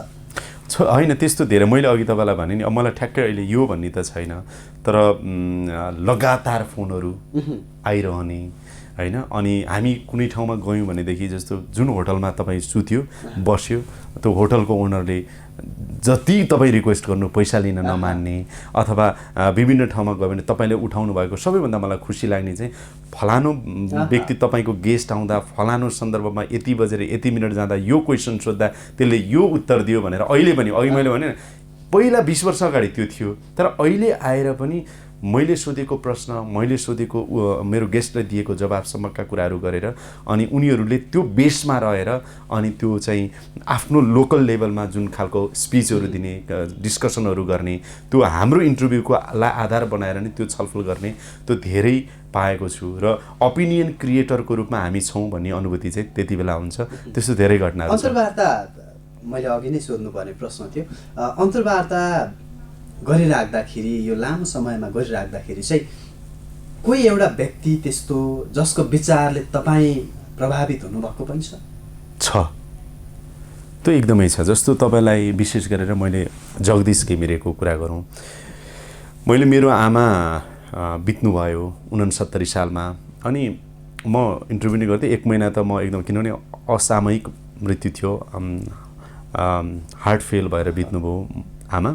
अनि 56 वर्षको उमेरमा म अब 13 दिनको काम सक्यो, 1 महिनासम्म अलिकति संवेदनशील अवस्था थियो। त्यसपछि इन्टरभ्यू गर्नुपर्ने थियो अनि इन्टरभ्यू गर्नको लागि त तपाईँको मन र मस्तिष्क दुवै तयार हुनुपर्छ नि मनोजी। अब तपाईँलाई अनुभवै छ। अनि म तयार भइसकेको थिइनँ अनि मलाई मेरो माइन्डले के भन्यो, मनले के भनिरहेको थियो भने मान्छे किन मर्छ, जीवन के हो, सङ्घर्ष के हो, मृत्यु के हो भन्ने विषयमा मलाई बहस गर्न मन लागेर मैले जगदीश घिमिरे जो चाहिँ अब राइटर हुनुहुन्छ, सामाजिक अभियन्ता हुनुहुन्छ, उहाँ बित्नुभयो। उहाँलाई क्यान्सर भएको थियो, मल्टिपल माइलोमा भन्ने, अन्तर्मनको यात्राले को लेखक हो उहाँ। अनि उहाँ चाहिँ मर्दैछस् भनेर डक्टरले भनेको, तँलाई 3 महिना 3 वर्षभन्दा बाँच्दैनस् भनेको मान्छे 6-7 वर्षसम्म बाँच्नुभयो कि। अनि मैले उहाँलाई चाहिँ जीवन के हो, सङ्घर्ष के हो र मृत्यु के हो भन्ने हिसाबमा उहाँसँग अन्तर्वार्ता गरेको थिएँ। त्यो अहिले पनि रेकर्डै छ।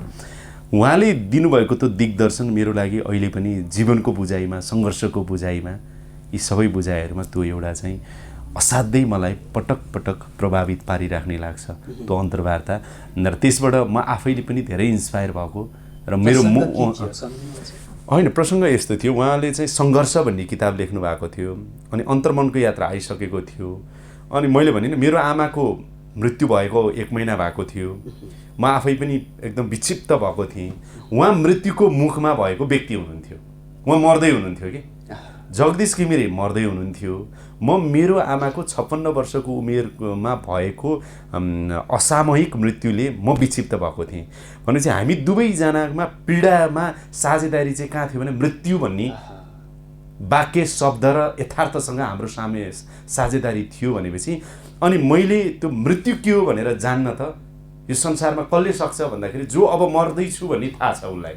म मेरो समय धेर छैन भनेर तपाईँ सम्झिनुहोस् न, म मर्दैछु भनेर कोही थाहा छ र मृत्यु जित्न खोज्दैछ ऊ हरेक हिसाबले भनेपछि उसले जति मृत्युको परिभाषा, जीवनको परिभाषा र सङ्घर्षको परिभाषा मनोजी कसले दिन सक्छ, कसले दिन सक्छ भनेपछि उहाँसँग त्यो जब मैले अन्तर्वार्ता गरेपछि, अब साहित्यिक मान्छे उहाँले बडो साहित्यिक तवरले चाहिँ जीवन यो हो, सङ्घर्ष यो हो र मृत्यु यो हो। अनि उहाँले दिएको मलाई शिक्षा अहिले भने मृत्युलाई जसले सहज रूपमा स्वीकार्न सक्छ त्यो मान्छे सुखी र खुसी हुन्छ भनेर उहाँले उहाँको जीवनका कुराहरू गर्नुभयो। यद्यपि हामीले बुद्धका कुरा, गान्धीका कुरा, अरूका कुरा, विभिन्न दर्शनका कुरा त सुनेको थियौँ, तर मेरो लागि उहाँ त्यो सन्दर्भमा जीवित दर्शन हुनुभएको थियो। त्यसबाट म अहिले इन्स्पायर भएको थिएँ। यो 20 वर्ष लामो अनुभूति र यस्तै यस्तै विचारहरूबाट ती विचारहरूको प्रभाव, व्यक्ति, फरक परिवेश, फरक समाज, फरक भूगोलका पात्रहरूसँगको साक्षात्कारले सायदै एउटा पत्रकार, एउटा राजनीतिज्ञ भन्दा अथवा एउटा साहित्यकार भन्दा अथवा एउटा आम नागरिक भन्दा माथि हुन्छ जस्तो लाग्छ मलाई। त्यो बुझाइ, त्यो सामिप्यता, त्यो साक्षात्कार र त्यो डे टु डे अपडेट हुनुपर्ने बाध्यताले। यस हिसाबमा आजको समाज, तपाईँले 20 वर्ष अगाडिको समाज र आजको समाजलाई चाहिँ कसरी परिभाषित गर्न थाल्नु भएको छ? सायदै तपाईँले भने जस्तै एउटा लामो अनुभवले त्यसको परिभाषा तय गर्छ होला, त्यसमाथिको भिजन सेट गर्छ होला। यस्तो छ, हेर्नुहोस्, बर्ट्रान्ड रसलले एउटा के भनेका छन् भने अ फ्रीम्यान वर्सिप भन्ने एउटा उनको लेख छ। त्यसमा चाहिँ के भन्छन् भने उनले टाइम, डेथ एन्ड नेचर यो 3टा कुरालाई जित्न सकिँदैन। समय, मृत्यु र प्रकृति, यसलाई जित्न सकिँदैन। हामीले सबै जित्यौँ मान्छेले, तर तपाईँले समयलाई अहिले चाहिँ 10 बजेको छ भने 10 हो, तपाईँले 10 लाई होल्ड गरेर राख्न सक्नुहुन्न नि। तपाईँले प्रकृतिलाई अहिले तपाईँको अब हिउँद सुरु हुन लाग्यो, म हिउँद गर्मी बनाउँछु भन्न त सक्नुहुन्न। र मृत्यु म चाहिँ मर्दिनँ कहिले भनेर संसारमा मृत्यु जितेको कोही छ? कोही पनि छैन। अरू बाँकी त मानवले सबै जितिसक्यो नि। समाज पनि त्यही हो। तपाईँको 20 वर्ष अगाडिको हाम्रो नेपाली समाज कस्तो थियो भन्नुहोस् त? हाम्रो हातमा मोबाइल थिएन। मैले पेजर चलाउँदै, मेरो अफिसले मलाई पेजर दिँदा म मक्ख थिएँ कि पेजर त तपाईँले सुन्नु मात्रै भयो होइन त। भनेपछि पेजरभन्दा अगाडि अब टेलिफोन आउँदै कत्रो रिभोल्युसन भइसकेको थियो भने आजभन्दा 2058 सालमा र 2078 सालसम्म अहिले आइपुग्दा 20 वर्षको अवधिमा समाजमा यति धेरै परिवर्तन भएको छ। त्यो तपाईँले पनि देखिराख्नु भएको छ, मैले पनि देखिरहेको छु। तर परिवर्तन के भयो भन्दाखेरि समाज भौतिकवादी हुँदै गयो, समाज इन्डिभिजुअल हुँदै गयो, समाज सृजनशील भन्दा पनि परनिर्भर हुँदै गयो। प्रविधिको, इक्विपमेन्टको, टेक्नोलोजीको, यी सबै कुराहरूको परनिर्भर हुँदै गयो। तपाईँले अहिले आज एउटा किताब पढ्ने तपाईँले धैर्य राख्नुहुन्न, किनभने तपाईँलाई केही चाहियो भने गुगल। त्यसकारण यति हामी परनिर्भर हुँदै गयौँ प्रविधिमा कि र समाज चाहिँ पुरै भौतिकवादतिर गयो। हामीले समाजवाद उन्मुख राज्य व्यवस्था भनेको छ कि हाम्रो संविधानको प्रस्तावनामा। तर हाम्रो समाज 58 सालदेखि 78 सालसम्म आउनुभयो भने क्यापिटलिजमतिर गयो, पुँजीवादतिर गयो। कुरा बुझ्नुभयो नि? कमर्सियलाइज भइरहेको छ। हरेक कुरा अहिले बिक्रीमा छ, बाउआमा बाहेक। हेर्नुहोस् त, हरेक कुरा बिक्रीमा छ, हरेक कुरा किन्न सकिन्छ भनेको जस्तो लागेको छ। सम्बन्धहरूको भन्दा पनि सम्पर्कहरू बढे, तर सम्बन्धहरू घट्दै गयो नि त। तपाईँलाई मनोजी सोध्छु, तपाईँको मोबाइलमा सम्भवतः चाहिँ 500 जनाको तपाईँसँग नम्बर सेभ होला, 1000 जनाको होला। फेसबुकमा साथी तपाईँको 5000 जना होला। तर वर्षौँदेखि स्कुल पढेको साथीलाई तपाईँलाई अहिले के छ साथी भनेर के भन्छ मेसेज गर्ने तपाईँलाई फुर्सद छैन, गर्नुहुन्न। तपाईँ सम्पर्क त छ नि। तर एउटा जमाना थियो, हेर्नुहोस् 58 सालतिरसम्म पनि एउटा जमाना थियो कि अमेरिकामा रहेको साथी चिठी पठाउँथ्यो होला तपाईँलाई, के छ साथी, पत्र मित्र भनेर हामी हुन्थ्यौँ नि। पत्र मित्र भन्ने हुन्थ्यो, पत्र पठाउँथ्यो, त्यो पत्र जान 10 दिन लाग्थ्यो। 10 पटक त्यो पत्र हेर्नुहुन्थ्यो तपाईँ। भनेपछि सम्बन्ध कमजोर बन्दै गयो, सम्पर्क मजबुत बन्दै गएसँगै। त्यसकारण अब मलाई त कस्तो लाग्छ भने अहिले गर्लफ्रेन्ड बोयफ्रेन्ड डेटिङ गयो भनेदेखि त्यो हामीलाई थाहा छ नि, दुवै मोबाइल चलाएर बस्ने हो। एउटै कोठामा श्रीमान श्रीमती छन् भने दुवै मोबाइल चलाएर बस्ने हो। छोराछोरी र बाबुआमालाई सेपरेट गरिसक्यो। एउटा बेडबाट श्रीमान श्रीमतीलाई सेपरेट गरिसक्यो टेक्नोलोजीले। भनेपछि समाज कहाँबाट कहाँ पुग्दैछ भन्दाखेरि प्रविधि, विज्ञान र प्रविधिको अत्याधुनिक विकाससँगै हाम्रो सृजनशीलतामा परनिर्भरता हुँदै गयो।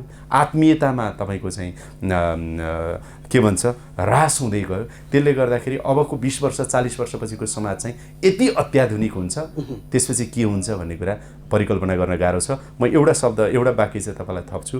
अहिले आर्टिफिसियल इन्टेलिजेन्स जुन भन्छ एआई भनेर, अब हेर्दै जानु होला।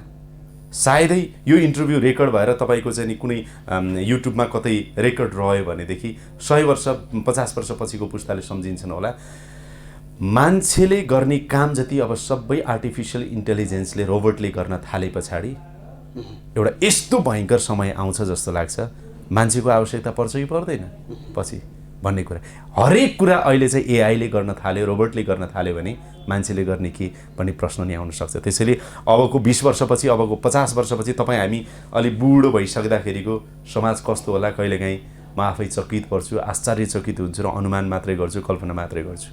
मनोजी, यो विषय तपाईँले यो अनुभूति गरिराख्दाखेरि समाजसँगको सामिप्यताले जुन खालको तपाईँलाई शिक्षा दियो, यसरी नियाली राख्दाखेरि र तपाईँले पात्रहरूसँग जो समाजका पोलिटिक्स अथवा राजनीतिका अथवा हरेक तह र तबकाका व्यक्तित्वहरूसँग साक्षात्कार गरिरहँदाखेरि, अन्तर्वार्ता गरिरहँदाखेरि उहाँहरूको विचार र तपाईँको प्रश्नको त्यो बेमेल रहँदाखेरि, तपाईँले प्रश्न गरेर उहाँले बोलेका कुराहरू र व्यवहारको त्यो अन्तर बढ्दै जाँदाखेरि चाहिँ त्यतिखेर चाहिँ कस्तो लाग्छ? मलाई दिक्क लाग्छ, सिधा भन्दा मलाई दिक्क लाग्छ।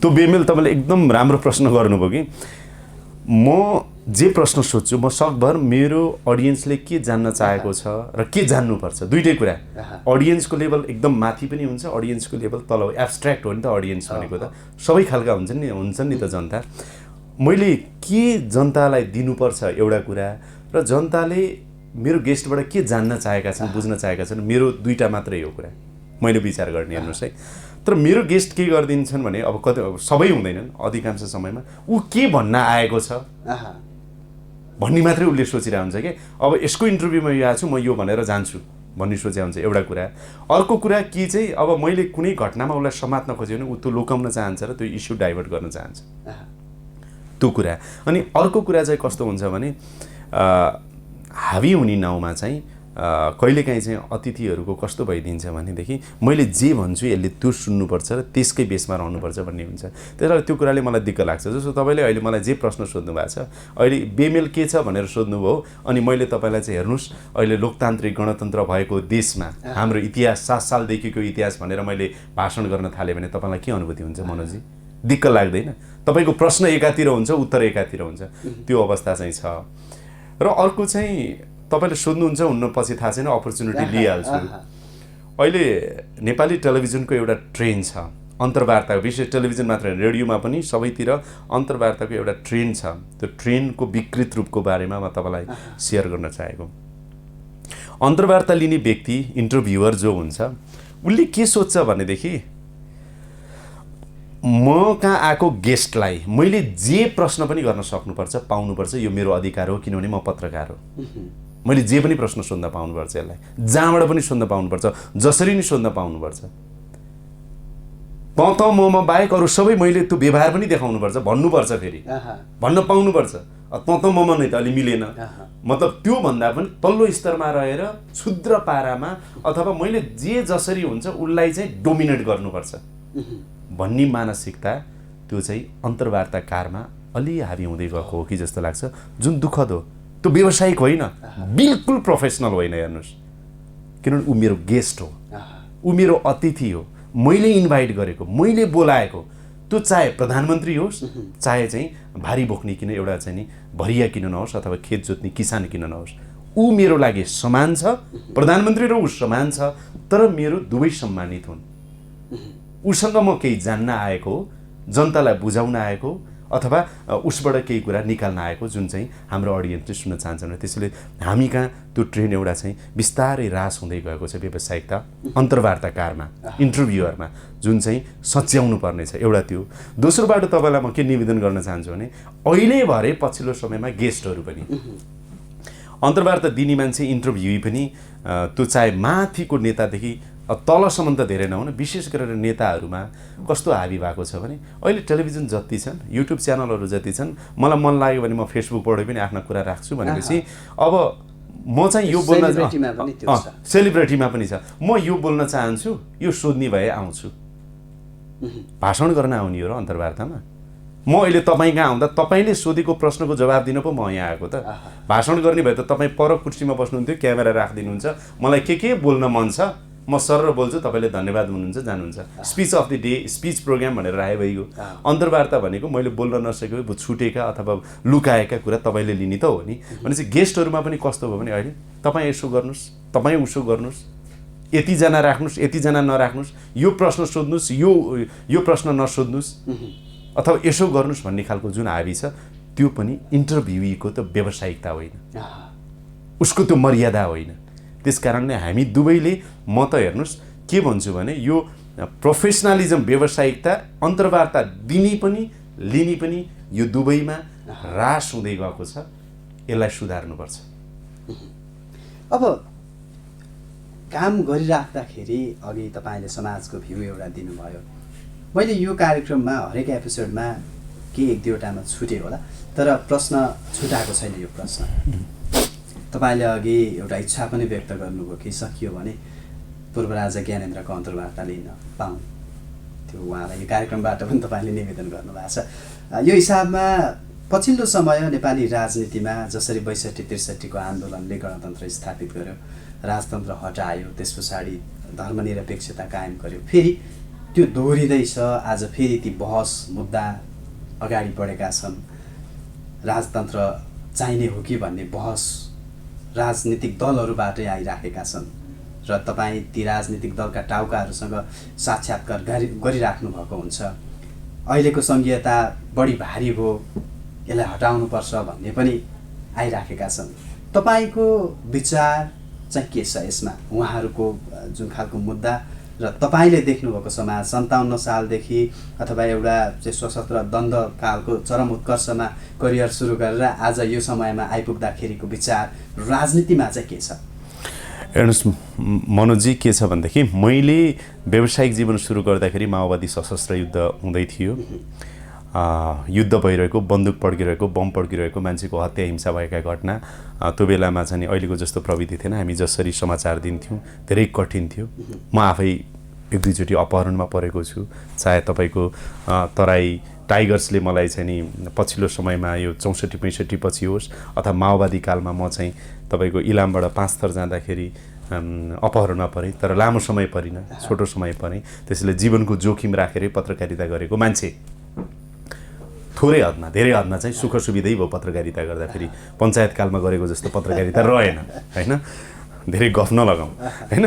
र तपाईँले सोधेको प्रश्नमा चाहिँ के छ भने म आज राजतन्त्र फर्किनुपर्छ कि पर्दैन, सङ्घीयता चाहिन्छ कि चाहिँदैन, यो भारी भयो कि भएन, यी नेताहरूले के गरे, यो विषयमा स्पेसिफिक भएर जवाफ दिन असमर्थ छु। त्यसको लागि क्षमा प्रार्थी छु, किनभने तपाईँ जस्तै म पनि मिडियाकर्मी हुँ। मेरो व्यक्तिगत धारणाले कति सन्दर्भमा त्यसलाई प्रभाव पार्न पनि सक्ला अथवा पक्षधरता देखिएला। तर एउटा चाहिँ तपाईँले सोधेको प्रश्नमा यो गम्भीर प्रश्न हो, जनताको पर्सपेक्टिभबाट यो जवाफ चाहिँ दिनैपर्छ भन्ने लाग्छ। त्यसैले यो प्रश्न गहन छ तपाईँले सोधेको कि नेपालको सन्दर्भमा। ल तपाईँ मलाई भन्नुहोस्, हामीले सबै व्यवस्था परिवर्तन भयो नि हाम्रो देशमा। राणा शासन आयो, प्रजातन्त्र आयो, पञ्चायत आयो, फेरि प्रजातन्त्र आयो, अनि सङ्घीय लोकतान्त्रिक गणतन्त्र भएको व्यवस्था, जुन व्यवस्थामा जनताले आफ्नो संविधान आफै बनाएको व्यवस्थामा अहिले छौँ र संविधान जारी भएको पनि 6-7 वर्ष भइसक्यो, मुलुकमा गणतन्त्र आएको पनि 15 वर्ष भइसक्यो। भनेपछि केही परिवर्तन अनुभूति गर्नुभयो त तपाईँले? छैन। मैले त छैन। मेरो जीवनमा मनोजी गणतन्त्र आएको छैन। मेरो जीवन भनेको मेरो देशमा रहेका आम नेपाली जनतालाई तपाईँ गएर सोध्नुहोस्, उनीहरूको जीवनमा गणतन्त्र आएको छैन। गणतन्त्र आउनु भनेको के हो? सुख हो, समृद्धि हो, रोजगारी पाइयोस्, छोरछोरीलाई शिक्षा दिन पाइयोस्, स्वास्थ्यको राम्रो होस्, कृषि खेतीपाती राम्रोसँग गर्न सकियोस्, बजार भाउ राम्रो होस्, महँगी नबढोस्, रोग भोक र शोकले मान्छे मर्नु नपरोस्। यिनै त हुन् नि। ठुल्ठुला कुरा किन गर्नु पर्यो? भनेपछि त्यो त अहिले पनि छैन। त्यसो भए यो गणतन्त्र काम छैन, राजतन्त्र ठिक छ त? राजाले 7 वर्ष गरेको होइन त शासन? बुझेँ भनेर त्यति बेला पनि त केही भएन।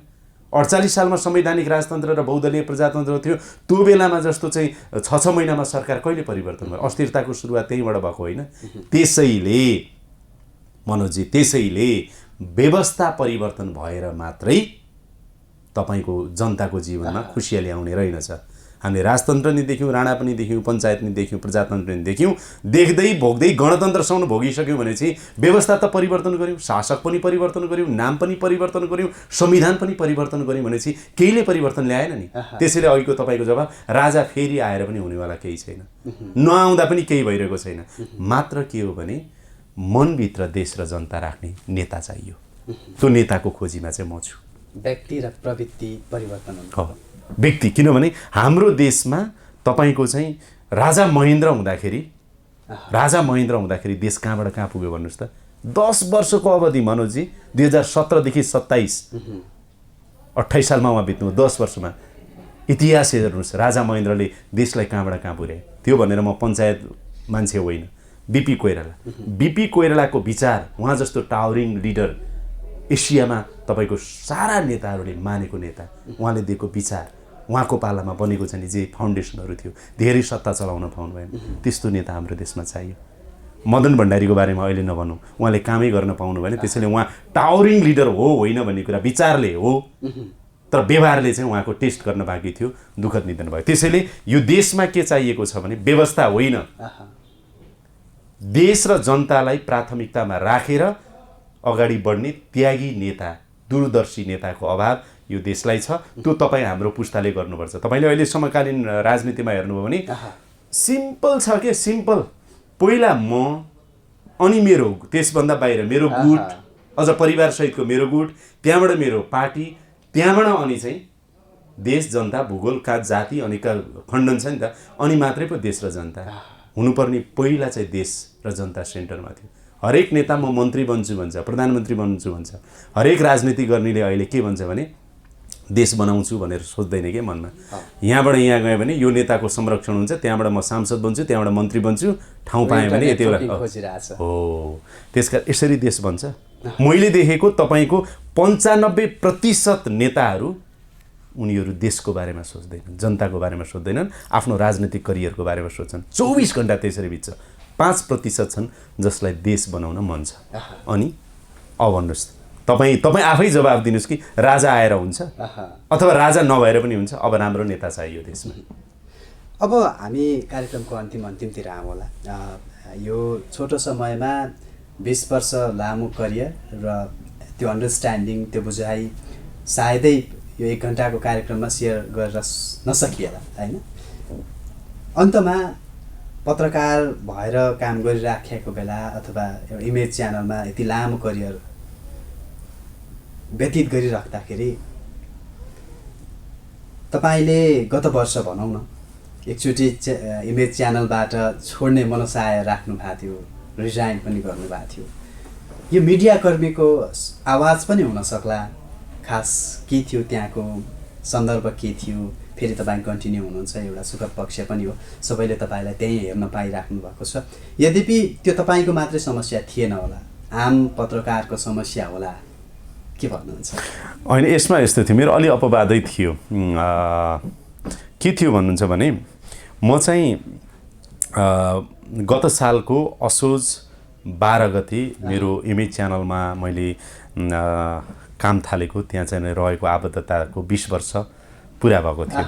अनि मैले बडो सौहार्दपूर्ण वातावरणमा, अघि तपाईँले भन्नु नि किशोर दाइले 3 देखि 5 वर्ष त रहनु हुँदैन भने मेरो त 20 वर्ष भएछ भन्ने लाग्यो। अनि म आफूलाई सोचेँ, मेरो परिवारमा अथवा मेरा साथीभाइहरूसँग नि मैले 1 वर्ष अगाडिदेखि नै भनेको थिएँ, ओहो 20 वर्ष भएछ। तपाईँलाई पनि लाग्दैन 20 वर्ष भएछ भन्दा? 20 वर्ष भएछ भने चाहिँ अब चाहिँ 20 वर्षभन्दा बढी त बस्नु हुँदैन भन्ने लाग्यो। अनि मैले असोज 12 गते नै मेरो प्रेसिडेन्ट एमडीलाई, त्यसपछि त्यति बेलाको सिइओलाई मैले म्यासेज गरेँ। बडो सबै सौहार्दपूर्ण राम्रो वातावरण थियो। मैले लेखेकै उहाँलाई थिएँ, मसँग रेकर्डै छ अहिले पनि। मेरो चाहिँ 20 वर्ष पुरा भयो यहाँ, अब सायद यहाँभन्दा अगाडि चाहिँ बढ्नु हुँदैन होला, अब बिस्तारै म बिदा लिने सोचिराखेको छु भने मैले। त्यसपछि उहाँहरूले मान्नु भएन। नमान्दै पनि मैले चाहिँ राजीनामा गरेँ, राजीनामा बुझाएँ। अब राजीनामा स्वीकृत भएन र उहाँहरूले टेलिभिजनको ब्रान्ड र यो टेलिभिजन चाहिँ तैँले छोड्नु हुँदैन भन्नुभयो र त्यो आत्मीयता फेरि प्रदर्शन गर्नुभयो। अब मलाई पनि घर छोड्दैछु भन्दा अलिकति सेन्टिमेन्टल डेफिनेटली भएको थिएँ सबै हिसाबले। मलाई पनि सोध्नुहुन्छ भने इमेज च्यानल चाहिँ मेरो अफिस कार्यालय होइन, इमेज च्यानल घर हो। अनि इमेज च्यानलमा रहेको जति पनि मेरो प्रेसिडेन्टदेखि लिएर हुँदै त सबै साथीहरू त्यो परिवार हो भन्ने लाग्छ हामीलाई। चाहिँ प्रेसिडेन्ट एमडी भनेर भन्नुभन्दा नि हामी अब हाम्रो आरके सर भन्छौँ, उहाँ हामी सबैको अभिभावक जस्तो लाग्छ। अहिले पनि त्यो छ, त्यो हरेक कर्मचारीको पहुँचमा उहाँ हुनुहुन्छ। त्यसैले त्यो परिवार छोड्ने कुरा मलाई पनि अलिकति गाह्रो भयो, उहाँहरूलाई नि होइन अझै आवश्यकता छ भन्ने भयो होला। ती सबै संयोगका बिचमा अनि राजीनामा स्वीकृत भएन। नभएपछि अनि अब अहिलेसम्म म रहिरहेको छु। खास घटना चाहिँ त्यही थियो। अरू बाँकी कुनै बेखुसी अथवा अन्तको अवसर अथवा यो त्यो आदि इत्यादि त्यहाँभित्रको इन्भाइरोमेन्ट भएन भन्ने कारणले होइन। मेरो 20 वर्ष 21 वर्ष अगाडि जुन इन्भाइरोमेन्टमा म इमेज च्यानलमा काम गरिरहेको थिएँ त्यो इन्भाइरोमेन्ट अहिले पनि छ। र तपाईँलाई म एउटा नम्र निवेदन के गर्न चाहन्छु भने सायदै मेरो दाबी हो, नम्र दाबी के हो भने नेपाली टेलिभिजनमा, नेपाली सञ्चार माध्यममा, इमेज च्यानलमा अरू सबै कुरा समस्या हुँदाहुँदै पनि इमेज च्यानलको एउटा साह्रै राम्रो पक्ष भनेको त्यहाँ तपाईँसँग काम गर्न सक्ने एउटा सहृदय वातावरण चाहिँ व्यवस्थापनदेखि कर्मचारीसम्म छ। धेरै अभावका बिचमा नि त्यही आत्मीयताको कारण त्यहाँ म टिकिरहेको छु, बसिरहेको छु र धेरै साथीहरू अहिले पनि लामो समयदेखि बसेर काम गरिराख्नु भएको छ। मैले सबैलाई सोध्ने गर्थेँ, सन्तुष्टिको कुरा सोध्ने गर्थेँ, तर मैले तपाईँहरूले प्रश्न गरिनँ। कारण 20 वर्ष एउटै टेलिभिजनमा एउटै संस्थासँग आबद्ध भएर मिडिया क्षेत्रकै सामिप्यतामा यहाँसम्म आइपुग्नु भनेको पक्कै त्यहाँ असन्तुष्टि छैन जस्तो मेरो बुझाइ रह्यो। र अन्तिममा तपाईँलाई मैले इमेज च्यानलसँगको गत वर्षको इन्सिडेन्ट कोट्याउनुको कारण पनि तपाईँ एक्जिक्युटिभ प्रोड्युसरको रूपमा अहिले कार्यरत हुनुहुन्छ, सँगसँगै एउटा इन्टरभ्यू मात्रै नभएर अथवा एउटा संवाद कार्यक्रम मात्रै नभएर विभिन्न काममा तपाईँ इन्भल्भ हुनुहुन्छ। समाचार तयार गर्ने, पढ्नेदेखि लिएर हरेक कुरामा तपाईँ सक्रिय नै हुनुहुन्छ। फेरि डाइनामिक हिसाबले पनि तपाईँ त्यहाँ रहनु भएको छ। यस हिसाबले अबको जर्नीको बारेमा चाहिँ के सोच्नु भएको छ भन्ने हिसाबले हो। खासमा तपाईँ जर्नलिजममा मास्टर्स गरिसकेर फेरि पिएचडीमा पनि हुनुहुन्छ, स्कलर हुनुहुन्छ अहिले, होइन? अबको जर्नी चाहिँ के छ? अब यस्तो छ, अब टेलिभिजन कर्म म कुनै न कुनै रूपमा जीवनभर कायम राख्न चाहन्छु। पत्रकारिता, सञ्चार माध्यम, त्यसमाथि पनि अडियो भिजुअलको माध्यम भनौँ। अब टेलिभिजन मात्रै भनेर भएन, भोलि युट्युबमा जान नि सकिन्छ, भोलि अरू चाहिँ न्यू मिडियाहरूतिर जान नि सकिन्छ। तर अडियो भिजुअलको माध्यम मार्फत जनतालाई सुसूचित बनाउने र पत्रकारिताको धर्मनिर्वाह गर्ने यो पेसा म कुनै न कुनै रूपमा कायम गरि नै राख्छु, त्यसलाई अगाडि बढाउँछु भन्ने लागेको छ। त्यो भनेको क्षेत्र फरक हुनसक्छ, राजनीतिक बाहेक सामाजिक हुनसक्छ, विकासका हुनसक्छ, अरू खालका सोसल सेक्टरहरूतिर जान सकिन्छ, बिट चेन्ज हुनसक्छ, तर पत्रकारिता कायम रहन सक्छ। एउटा कुरा त्यो। दोस्रो कुरा अहिले तपाईँले भन्नुभयो, मैले अहिले चाहिँ इन्टरनेसनल रिलेसन एन्ड डिप्लोमेसीमा चाहिँ म पिएचडी पढिरहेको छु, अध्ययन गरिरहेको छु। त्यसले गर्दाखेरि मलाई चाहिँ सञ्चार माध्यमको साथमा पनि नेपालको अन्तर्राष्ट्रिय सम्बन्ध र हाम्रो कूटनीति विभिन्न देशहरूसँगको यो सन्दर्भमा अलिकति गहिरो अभिरुचि छ। त्यसैले अहिले विद्यार्थीको रूपमा पनि भएकोले मलाई त्यतातिर सिक्न जान्ने रुचि छ र त्यसलाई अलिकति अगाडि म बढाइ नै राख्छु होला। अनि त्यो बाहेक चाहिँ अब जीवनको 20 वर्षभन्दा बढी समय मैले व्यावसायिक रूपमा पत्रकारिता, सञ्चार माध्यममा आफ्नो कर्म गरेँ। अबको जीवनको अर्को एउटा रूपान्तरण, ट्रान्सफर्मेसन चाहिँ चेन्ज, त्यो प्याराडाइम चेन्ज भन्छ नि, जुन प्याराडाइम चेन्ज चाहिँ सम्भवतः देश र जनताकै हितको लागि सामाजिक सेवा मार्फत अथवा अरू कुनै राजनीतिक सेवा मार्फत, अरू विभिन्न खालका कर्म मार्फत चाहिँ आगामी अर्को 20 वर्षको चाहिँ प्याराडाइम त्यो हुन्छ कि भन्ने मलाई लागेको छ। र छोटोमा भन्दाखेरि यो सञ्चार माध्यमको पत्रकारिताको व्यावसायिक कर्म अनि अलिकति मेरो चाहिँ अन्तर्राष्ट्रिय सम्बन्ध र कूटनीतिप्रतिको रुचि चाख जे छ, त्यहाँ ज्ञान आर्जन गर्ने, सिक्ने, बुझ्ने त्यतातिर र राजनीतिक अनि सामाजिक कर्मतिरै अर्को 20 वर्ष जान्छ र त्यतातिर आफूलाई अगाडि बढाउन चाहिँ कोसिस गरिरहेको छु। हेरौँ भविष्य के हुन्छ, त्यो समयले देखाउँछ। शुद्ध राजनीतिकर्मी भएर उदाउने चान्स कतिको छ? त्यो पनि होइन, त्यो पनि सम्भावना छ। मलाई के लाग्छ भने एउटा राम्रो व्यावसायिक पत्रकार एउटा राम्रो नेता बन्न सक्छ यदि उसले देश र जनतालाई केन्द्रमा राख्यो भने। यदि लोभ, लालच, भ्रष्टाचार अथवा चाहिँ यो कमाई खाने ठाउँ हो राजनीति, अथवा चाहिँ यसबाट चाहिँ आफ्ना आफन्त भर्ती गर्नुपर्छ भन्दा पनि देशको विकास यसरी हुनसक्छ, जनताको समृद्धि यसरी हुनसक्छ भन्ने चोखो मन लिएर गऱ्यो भने एउटा राम्रो पत्रकार चाहिँ राम्रो लिडर बन्न सक्छ। यो दुनियाँले देखाएको पनि छ, प्रमाणित पनि गरेको छ र नेपालको सन्दर्भमा त्यो सम्भव हुन्छ भन्ने लाग्छ। किनभने पत्रकार अघि नै सुरुमा तपाईँले पृष्ठभूमिमा जोड्नु भएको थियो, हामी ज्याक अफ अल छौँ, धेरै क्षेत्र, धेरै कुरा हामीले हेर्नुपर्छ। त्यो हेरिराख्दा, बुझिराख्दाखेरि देश जनतालाई नजिकबाट स्पर्श गर्ने हामीले अवसर पाएका हुन्छौँ। त्यसैले दुःख कहाँ छ, सुख कहाँ छ, समस्या कहाँ छ, समाधान कहाँ छ, त्यो हामीले देखेका हुन्छौँ र नजिकबाट भोगेका हुन्छन्। मान्छेलाई लाग्छ नि पत्रकार भनेको यसको काम प्रश्न सोध्ने मात्रै हो, यसो सतही लेभलमा समाचार लेख्छ, कहाँ त्यसो हो र? तपाईँले मसँग अन्तर्वार्ता गरिराख्दाखेरि तपाईँले मेरो बारेमा कति अध्ययन गर्नुपर्छ, तब न अन्तर्वार्ता गर्ने ठाउँमा तपाईँ अहिले हुनुहुन्छ। मैले कसैलाई अन्तर्वार्ता गरिराख्दा उसको सारा बुझेर पत्रकारले केही बुझेको छैन भन्ने हुन्छ र। त्यस कारणले आगामी दिनमा राजनीतिमा आउनुपर्ने पनि हुनसक्छ नि। तपाईँ हामी जस्तै युवाले देश चलाउनु पर्ने पनि हुनसक्छ, हाम्रै हातमा पनि हुनसक्छ। त्यसैले पत्रकारले देश चलाउन सक्दैनन् भने राम्रो अवसर दियो र भरोसा विश्वास गरियो भने पत्रकारले देश चलाउन पनि सक्छन्, राजनीति गर्न पनि सकिन्छ। हस्, यो अमूल्य समय पत्रकारितामा यो व्यस्तताको बावजुद सँगसँगै तपाईँ यो अन्तर्वार्ताभन्दा अघिल्लो दिनसम्म तपाईँ उपत्यका बाहिर हुनुहुन्थ्यो। यो एकदमै रसमा आएर पनि केन्द्रबिन्दुको स्टुडियोसम्म आएर आफ्ना जीवनका तिता मिठा अनुभूतिहरू सेयर गरिदिनु भयो। पक्कै पनि दर्शक श्रोताले मन पराउनुहुनेछ।